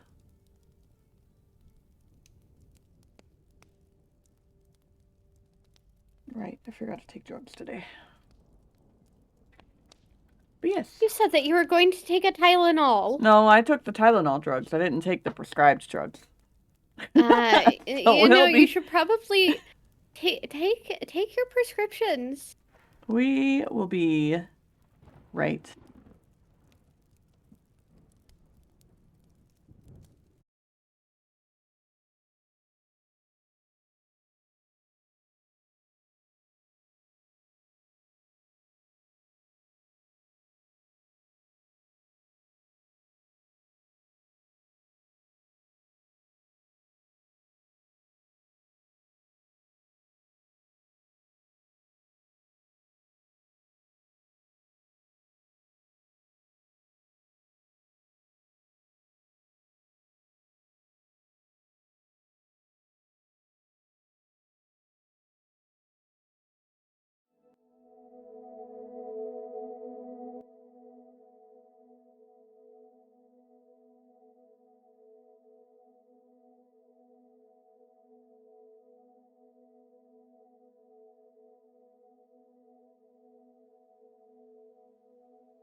Why did you pause?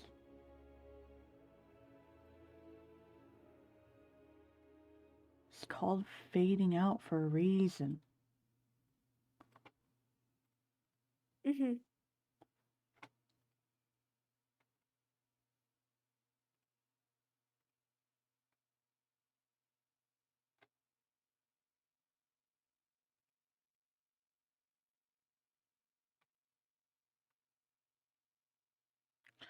Welcome back.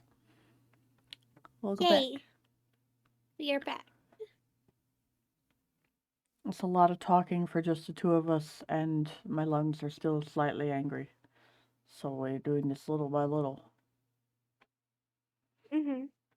Well, thanks. Thanks, Quincy. Okay. In between moments of vigil, you did get interrupted by Flint Marble Maw, the one tending to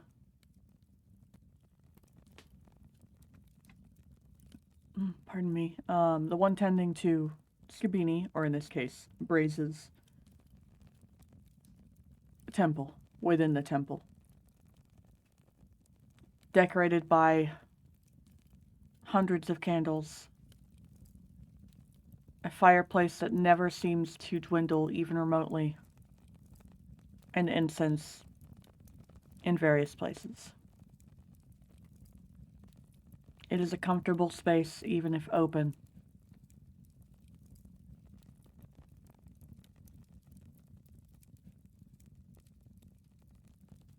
And there is the chase that Emery has chosen to preside on, and a couple of chairs that are comfortable.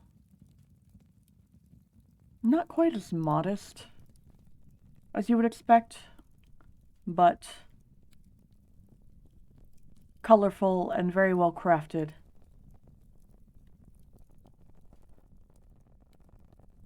As if it was expected that one day any of the entities could appear and demand respite.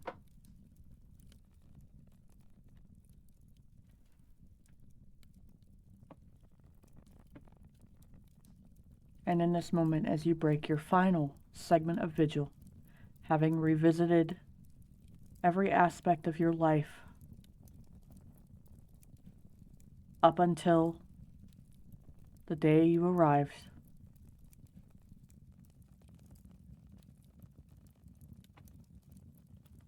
towards the sunset of day 2. Technically, what you did, you went to visit Vaiks in the afternoon of day 3? Yes. Mm-hmm. Mm-hmm. It's the sunrise of day 3 then, to be safe. Mm-hmm. There is another small plate of fresh fruit and bread sitting beside you, and a cup of tea, fresh brewed, and Emery is lounging, still, on the chase, reading a book, in a language that you don't even know.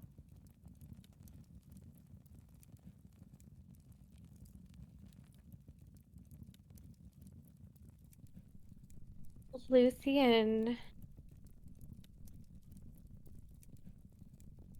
How far away is where Luthien is kneeling from the statue? Not too far, right? No, maybe like 5 feet. And the chase is pretty close to it. Okay. So Luthien would pick up the tea and stretch her legs out in front of her and place the plate of fruit and bread on her lap. And to Emery, have a little bit of a curious glint in her eyes as she sees that it is in a language she cannot read. Before letting out a breath, saying, "You were right.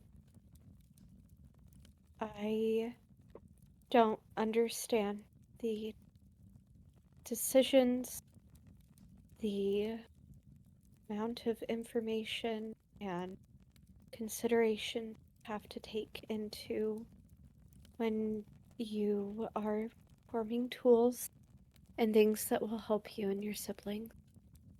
And I'm sorry if my question and what I said about Vaiks and my thoughts on it offended you. I am not a god, nor do I desire to be one, or play at one, or to consider myself anywhere near that. And it was wrong of me to judge you, knowing that I can't fully comprehend what you had to take into consideration in making that decision.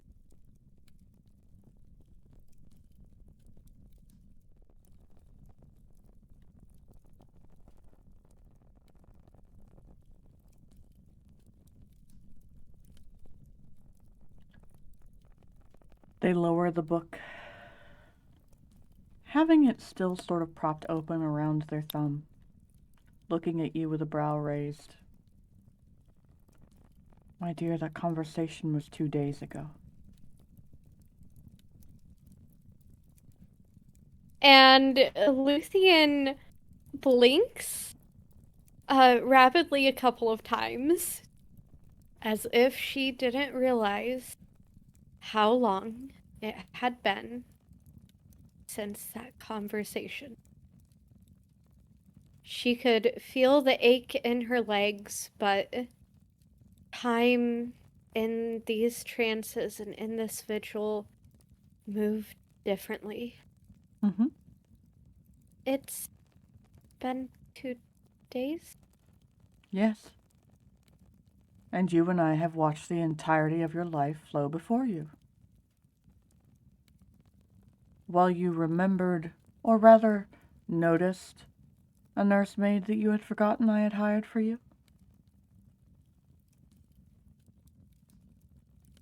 Mm-hmm. Yes. It's been 2 days.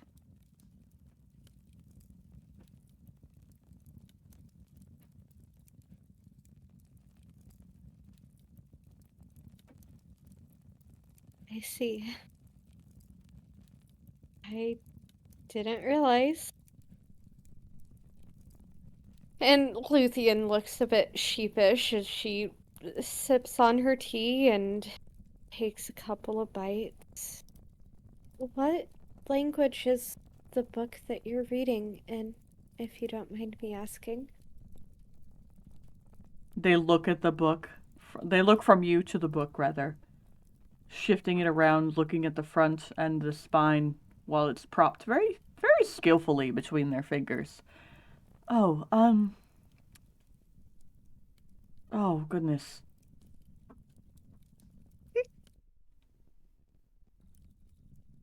Abyssal? I think.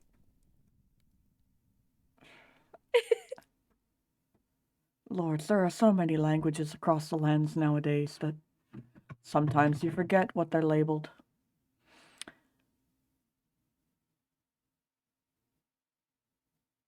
I see.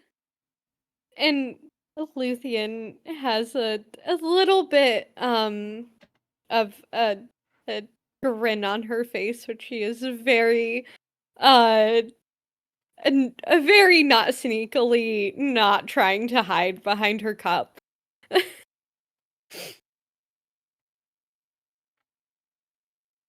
Well, if it's any good,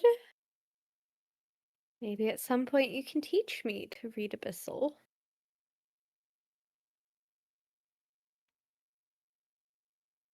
You do know that I love reading books that you recommend.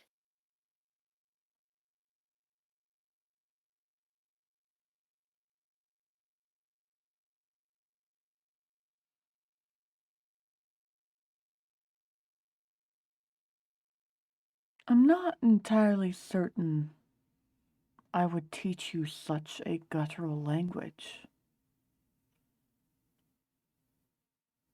And the only reason I'm reading this is because it's a resource on,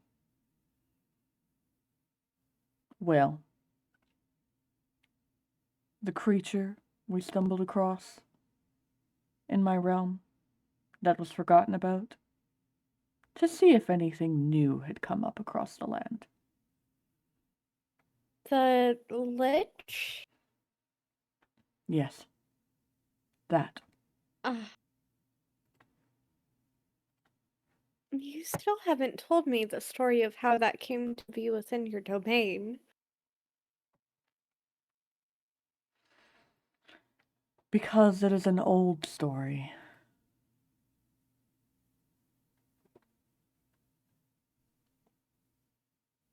And they just sort of lazily look back to the book again. I believe that you are due for a walk. You have been, and they sort of smirk, vigilant.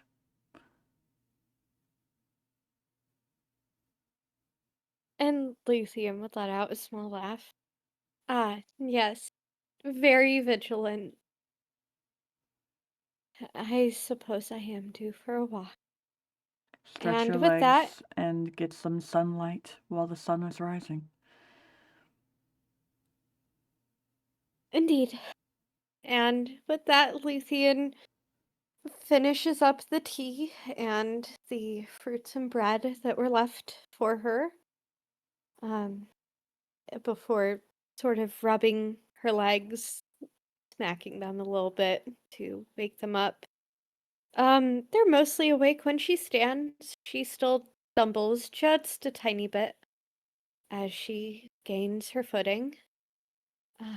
Before glancing to Emery and their book and quietly going over to the door where she knows that the spiral stairs are.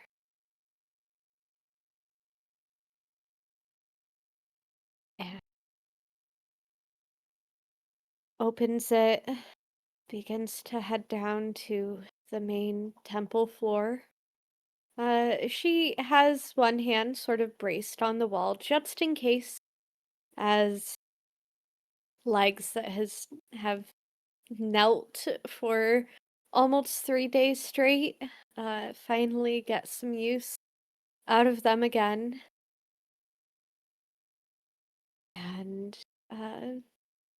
she would glance around as she gets to the bottom of the stairs and to the main hall where all of the different statues are.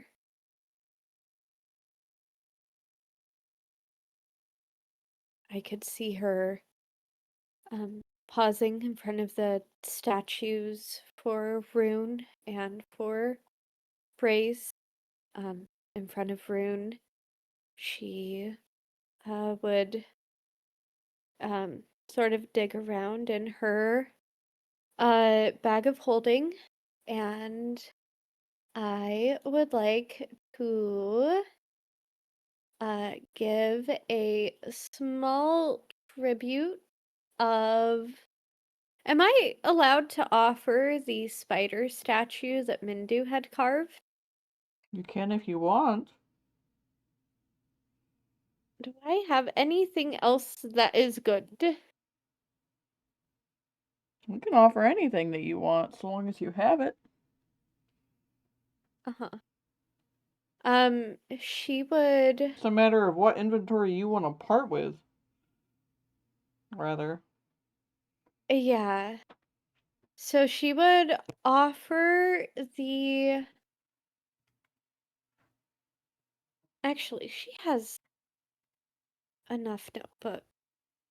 But seeing as how she knows that Rune is the goddess of knowledge, she would put down one of her blank notebooks and sort of bow her head. Not necessarily kneeling vigil, but bow her head in respect. Say, Rune, thank you for imparting all of your knowledge and guidance that you have on me so far. I feel like this may not be enough, but I am very grateful for all of your guidance for me and my companions. And with that, Does she say this out she loud? No. Okay. Because Brother Berg it is sunrise, so Brother Berg is knelt in front of the stag. If anything, it would be sort of muttered. Not necessarily. It would be mumbled, if she was speaking aloud. And then, she would walk over to the statue of Skibini Runefoot, and the star sapphire that I have. I would like to place one of them into the offering bowl for Skibini. And again, her head would sort of bow in respect. And this one she would make sure is silent of thank you for your years of companionship, your guidance, your nurturing, the passion you've shown me, the care you've shown me, and for your continued guidance as I do my best to be a tool that you and your siblings can use to regain the lands and the people that were stolen from you. And with that, she sort of steps back, and I feel like she's kind of a little bit out of it at the moment, so she probably would she have noticed Brother Berrig upon coming down? Do I need to roll a perception for that? Yeah, roll perception. Okay. Because he wasn't there the first time you guys entered. He was in a different place. How does a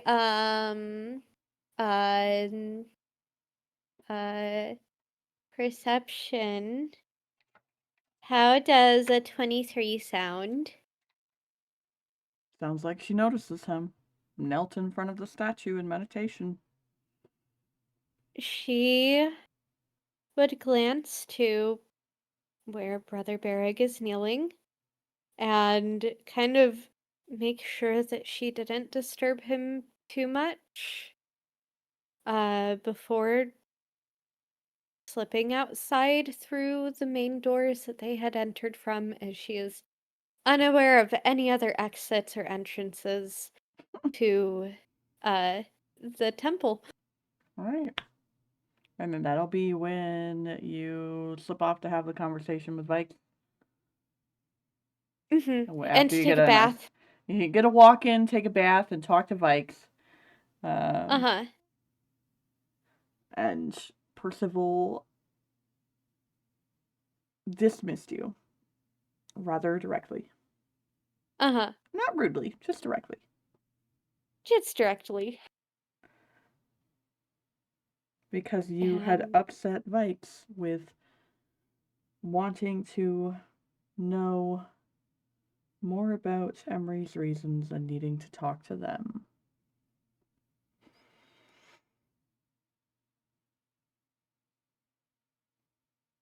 Which was more of the, while it was cruel, Luthien understands that there are two sides to a story and two sides to a coin, and looking at one without the other is an incomplete picture.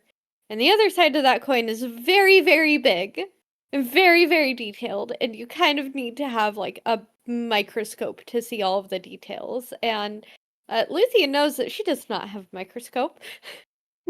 So it was a little bit of a way of doing a I am empathetic towards you. I agree that it was bad, but I do not want to be completely biased. Mm-hmm. Mm-hmm.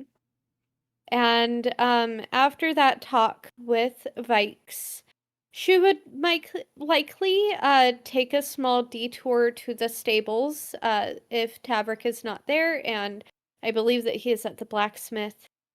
So she would spend a little bit of time tending to Regan, her horse, and taking a few moments with him before hurrying herself back to the temple. Okay. Sounds like a busy day 3 to me.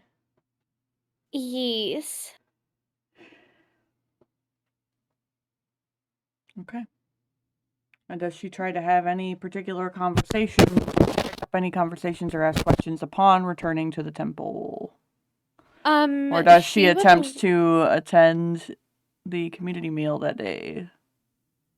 She's probably not feeling up to a ton of people and a ton of noise.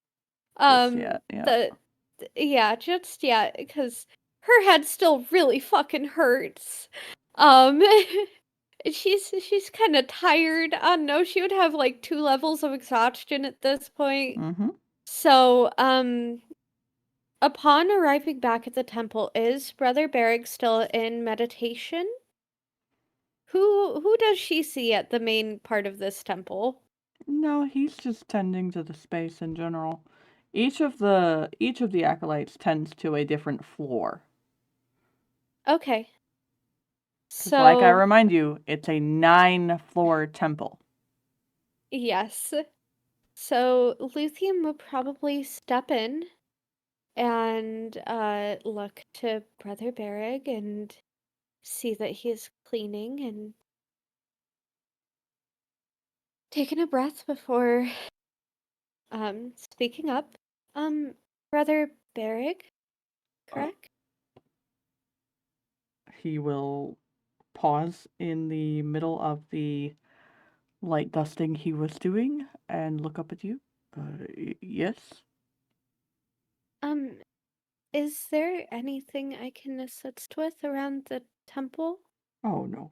I are you sure? It's just simple keeping vigil, keeping candles lit, which you can do on the floor that you're on. I see. If it's not too much to ask, at some point, would you and the others be willing to speak to me of those you serve? I do not know much about the gods of old besides Hunthra and Skibini, and even that knowledge that I have is very basic, and I would like to know more. While I may be Braze's chosen champion, I do not want to be ignorant of the other gods that I would like to assist.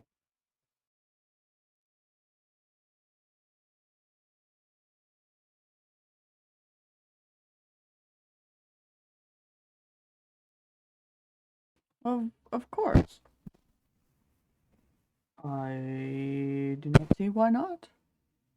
Is there a particular one of us you would like to speak with first? Though it may have to wait until tomorrow since we are about to attend community meal.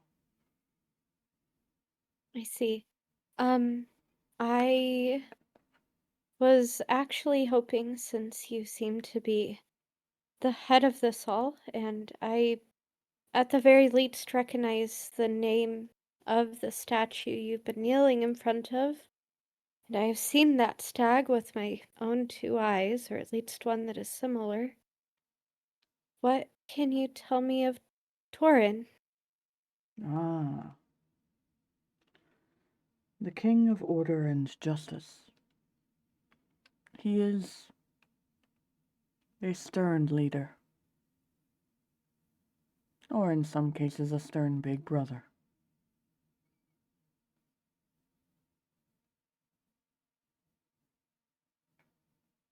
I see. And as he speaks, Luthien would grab her own damp cloth or whatever Varrig is using to clean the statues and begin to dust alongside him, as if to not get in the way of his work and to also repay his kindness for this information. I see. So he was the king of the gods, or at least the one at the top of the order, if I'm understanding your wording. He is the eldest brother to them. He is the one who keeps them in line. I see. He is the reason for compassion and empathy. Whereas Scabini is passion itself. Mm-hmm. I see. I believe that the fighter of our group has been chosen as um Torin's champion. Oh, Yes, he has this glowing white stag that looks eerily similar to the statue that he is able to call upon. And until not long ago, I had never known him to be able to use magic. And it seems like he now, in some ways, is able to use magic. he sort of gives a knowing smile. I see. Well, if you speak to him and find he has questions, do not hesitate to point him in my direction. I will, though. I'm not sure how much he wants to speak to me. At the moment, I have made some bad decisions based off of my emotions, and I fear I have injured him greatly emotionally. Well, we would not be mortals if we did not make Mistakes. emotional mistakes, yes. It is the charm of being as we are. And in due time, he will process and forgive, as all of Torin's champions do. For that keen sense of justice is precisely why one would be chosen. Well, he definitely does have a keen sense of justice and probably Empathy, more exactly. He is one of the most empathetic people I have met. which is why it hurts worse when we are,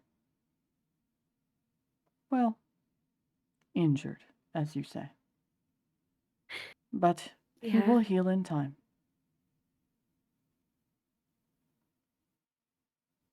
I know he will. He has been working at the forge in town, or so I heard from a cat in the stables.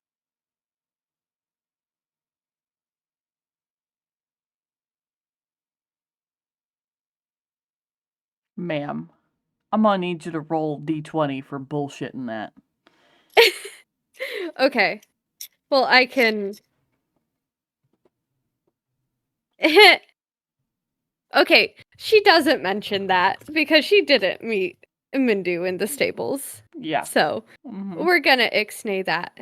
Okay, good. Well, when I see him, I will point him in your direction if he has any questions or is having any difficulties.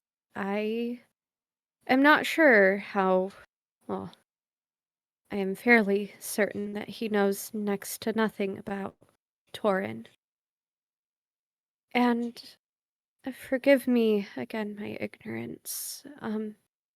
Did this land used to be called Torin's Tier? It did. And I've heard told around this town some of the stories of the first heroes. Is that what caused the land to change? I saw a map in the archives that was labeled Torrens Tier, and it's much different than the maps that I know of the land now. I just do do you know how that happened? Magic. It is the balance demanded, the balance exacted, by magic to change nature. Did you hear among these stories of how the very mountains in the west were shattered by magic? And then great rains fell and flooded the land following that because the mountains were there to contain the rainfall and they had no longer existed within the blink of an eye? Yes. No, you did not actually hear that. Oh, she would shake her head then. No, I did not hear that.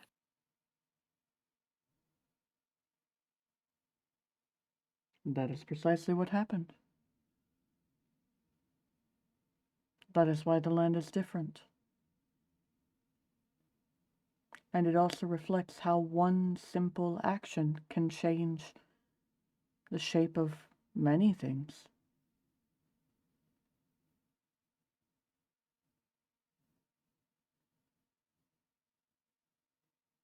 Luthien nods and sort of seems to be in contemplation.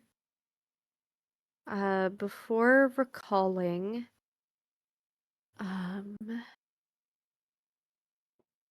when we were at the Sovereign of Shadows domain on the island, we all got to ask her a question, and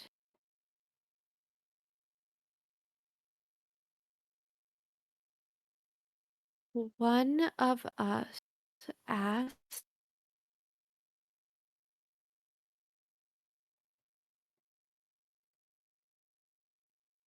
Sorry, I'm trying to find the area. Um, One of us asked where the domains of the old gods were, and there was a talk of a burnt tree that I believe was Corin's domain.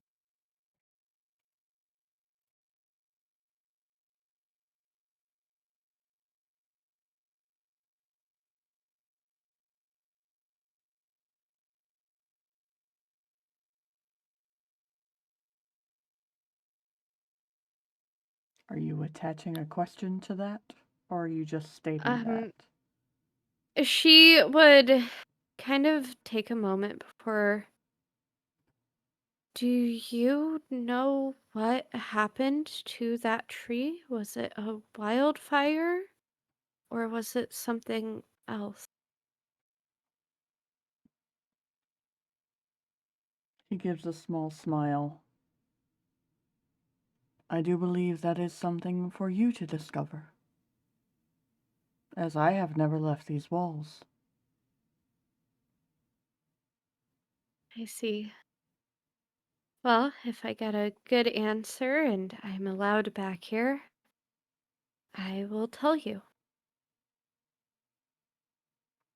He gives a small nod. I look forward to hearing the story when you do.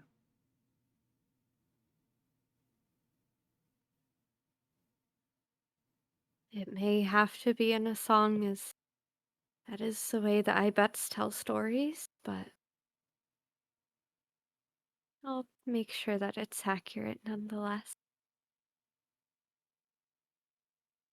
And with that, she looks to him gives him another smile. Thank you for your time, Barrick. I appreciate it, and I hope that I haven't kept you away from the communal meal for too long. I will not be joining tonight. I have a bit of a headache, but I hope that I can speak to you again soon. Of course. We are here day and night. Except to bathe and to eat.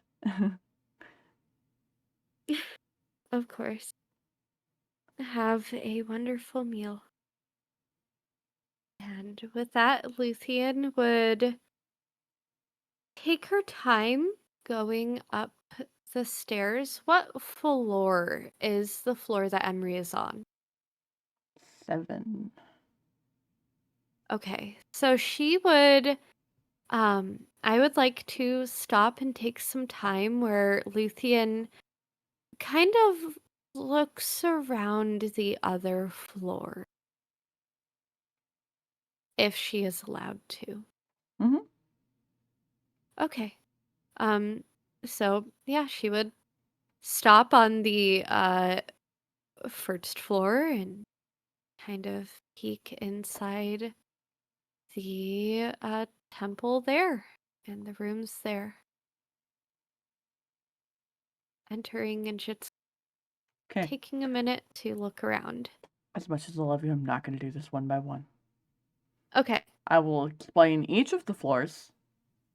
Yeah, that's essentially what I'm wanting. I will describe each of the floors in a sort of brief description, but I'm not going to go through one by one. Yeah. So, the first one is dedicated to Torin. And you can see a variety of trees planted and nurtured in this spacious it seems to be a smaller garden or arbory within Mhm. the walls. Okay. And there is another statue to the stag in the center of this foliage with scales placed in front of it. And there's almost reminiscent of a glade, a controlled sort of babbling brook inside with water flowing. You would believe that you had walked into a forest with a glade in it by walking into this space.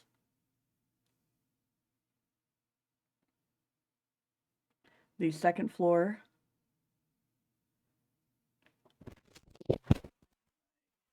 things in front of me.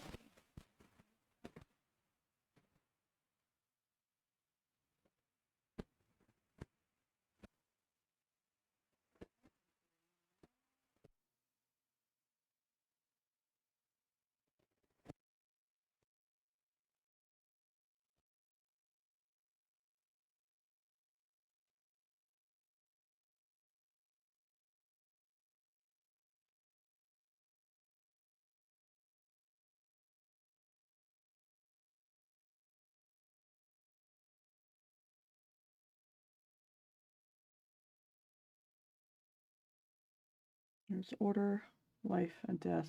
So the second floor is desert-based, covered in sand with a small oasis on one side. And in the center of this space, oddly enough,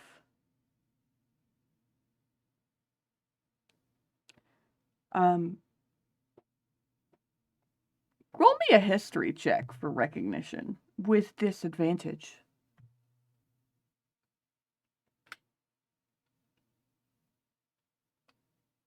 Okay. Let me pull out the actual dice for this one. 1 second.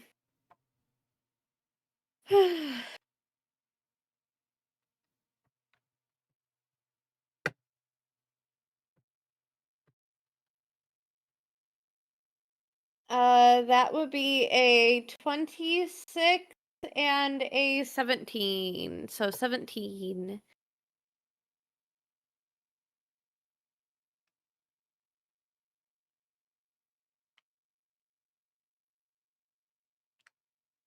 Well, they're not really listed in Crescent Heart's history, so unfortunately in this moment 17 is not going to be high enough to recognize, but you see body of a lion with bird talons and a wide spread wingspan and the face of a woman with a crown of feathers.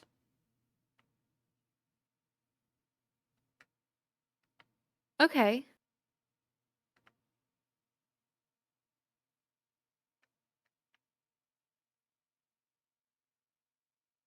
For the third floor, you see a darker stone surrounding the floor. It very much reminds you of if you remember the ruins that were there, that sort of had the Gothic cathedral sort of style to them, but not in ruins, well kept, with the very same vigil of Eris in the middle of this space, with a veil covering her eyes, one hand outstretched and the other holding the crescent moon. And above that is, you could guess, just looking at it, Elowin's domain, or Winris's domain, with another forest-like, but definitely more forest than glade, with the kitsune in the middle. Very much reminds you of the clearing where the treant elm shadow was residing. And the floor above that, very cave-like. And instead of the visage of a spider, you see the visage of a woman with dark, well, features, wiry, spider-like in some aspects, but beautiful. You could definitely tell that she is related to Eris and Rowan, with the way she is carved,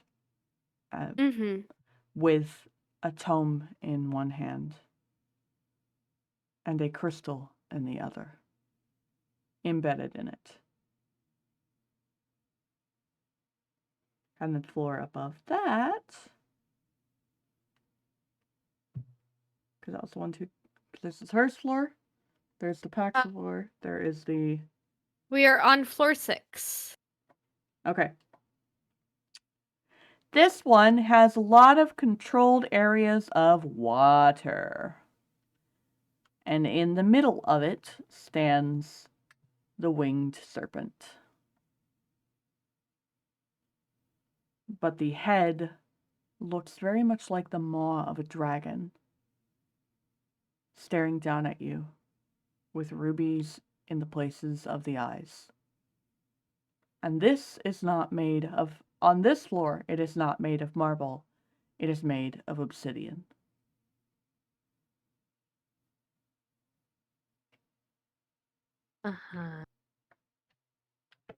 Floor 7 is Emery. Which is filled with candles and firelight. Very reminiscent of the throne room in the ruins of Tormal.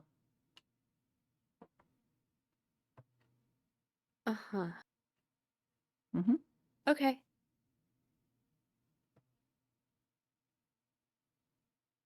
So, Luthien would arrive back on floor 7 and sort of take a seat at one of the chairs near to Emery and probably take out her sketchbook and begin to sketch a little bit. Okay. Is that how she's spending the rest of day 3? Most likely it's between that and continuing to document what she had seen in her past, as well as if she recalled any of her previous visions, sort of documenting those. Okay. Just she's making a record, and yes, it would be in a cipher. Okay. Uh-huh. And is there any conversation between day 3 and the morning of day 6 that she is wanting to have with Emery or anyone else that is going to be important before next session? She would probably, after finishing what she was doing, she would pull the scroll of dedication or scroll of the sept out from her bag of holding and offer it towards Emery. I came across this when I was in Rowan's domain within the archives. It called out to me in my mother's voice. I've been told that it was the scroll of dedication, and I was able to break one of the seals using blood, but the most answer I've gotten on how to open it and how to undo the arcane locks is dedication. Yeah, I have spent almost every rest that I've had outside of my trances studying this scroll, and I feel like I haven't made any progress. Do you have any advice or guidance on how I can open it and begin to study? I feel like this is something that should be done before we leave here.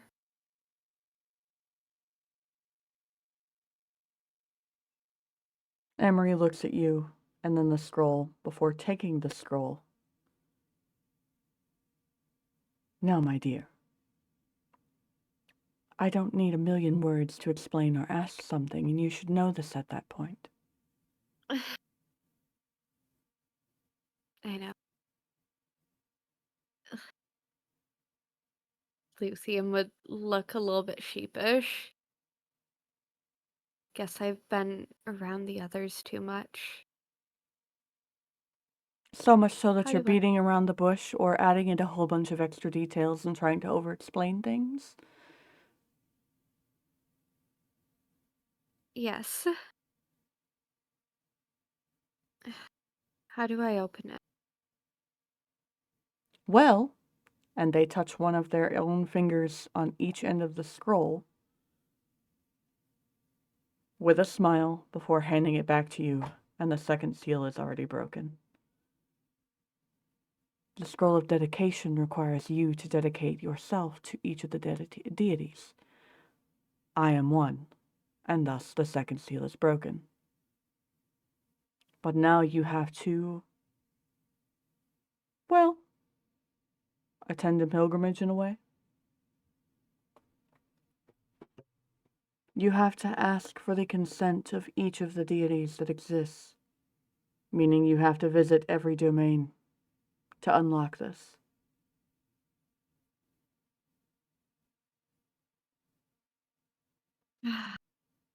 I see.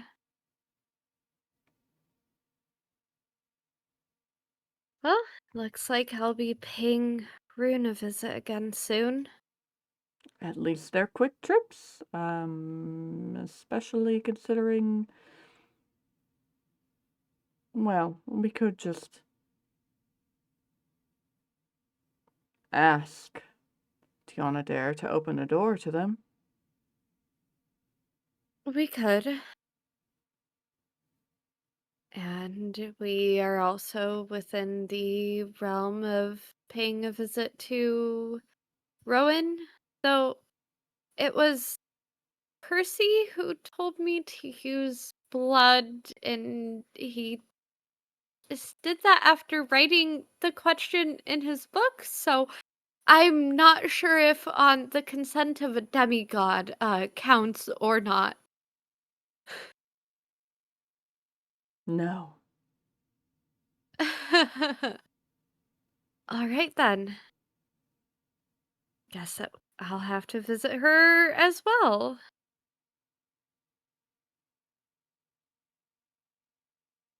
Well, Are you sure this is the path you wish to pursue?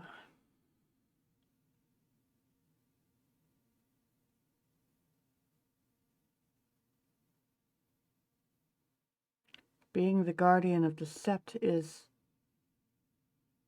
well, a hefty task. You would be walking the paths of every single one of the acolytes within these walls tenfold.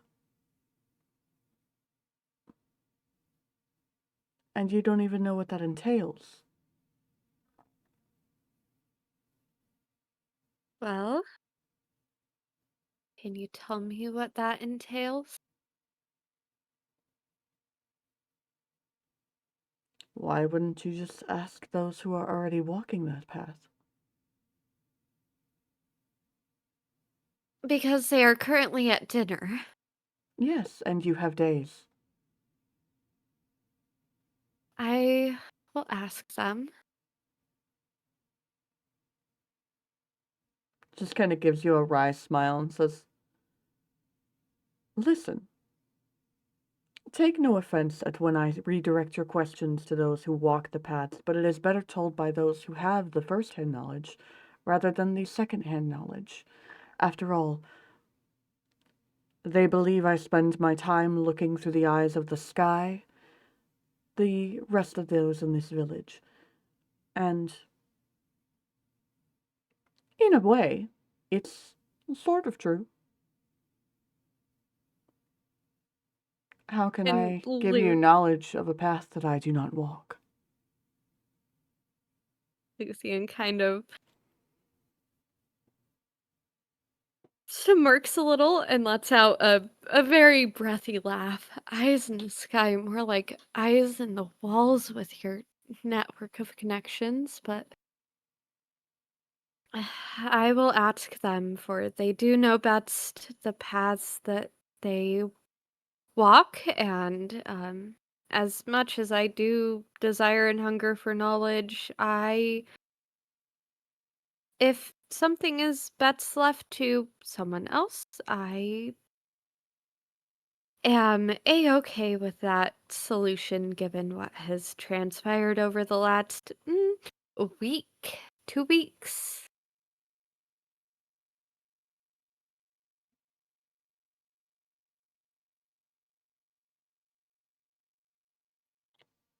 Well, my dear, it is up to you to discover. Indeed.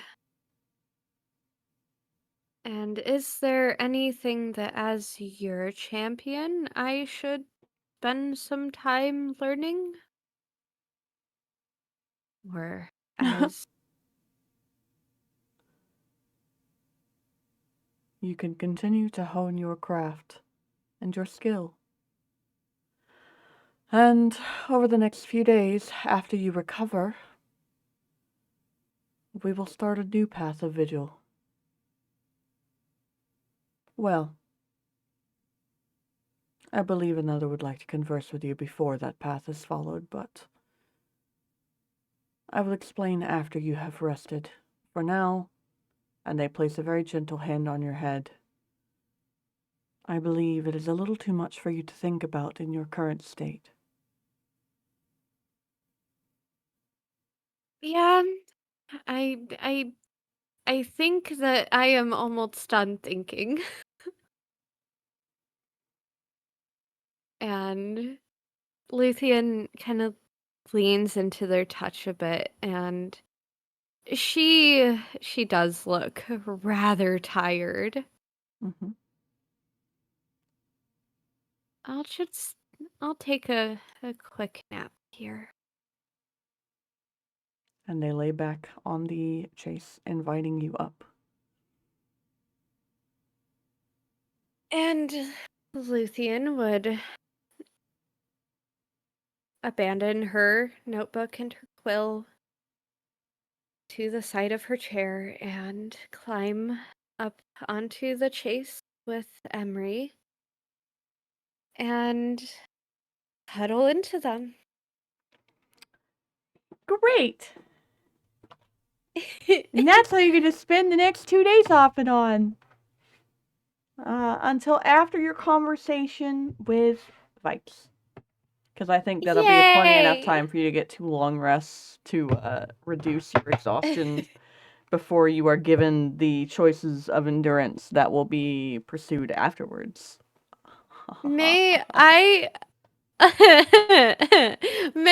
please long rest on my character sheet? Yes. Okay. You're going to do so twice, technically. You will have no exhaustion by the time you have your conversation with Vaiks next time. Okay? Yay! Okay. And that's actually where we're going to stop for today. Uh-huh. Because anything else doesn't come until after, because concern for your aching little head. Oh, yes. Oh, and concern for other things after the concern for the aching little head. Mm-hmm. Uh-huh. Because, yeah, there is a lot that we will have to continue to plot out. Mm-hmm. Mm-hmm. Including moral dilemma and moral dilemma and moral dilemma. For Luthien to hopefully grasp that she needs to not be drinking the immortal Kool-Aid so much. Or else she will be cast out by her party. Yep. This is gonna be fun. Yay. Excellent.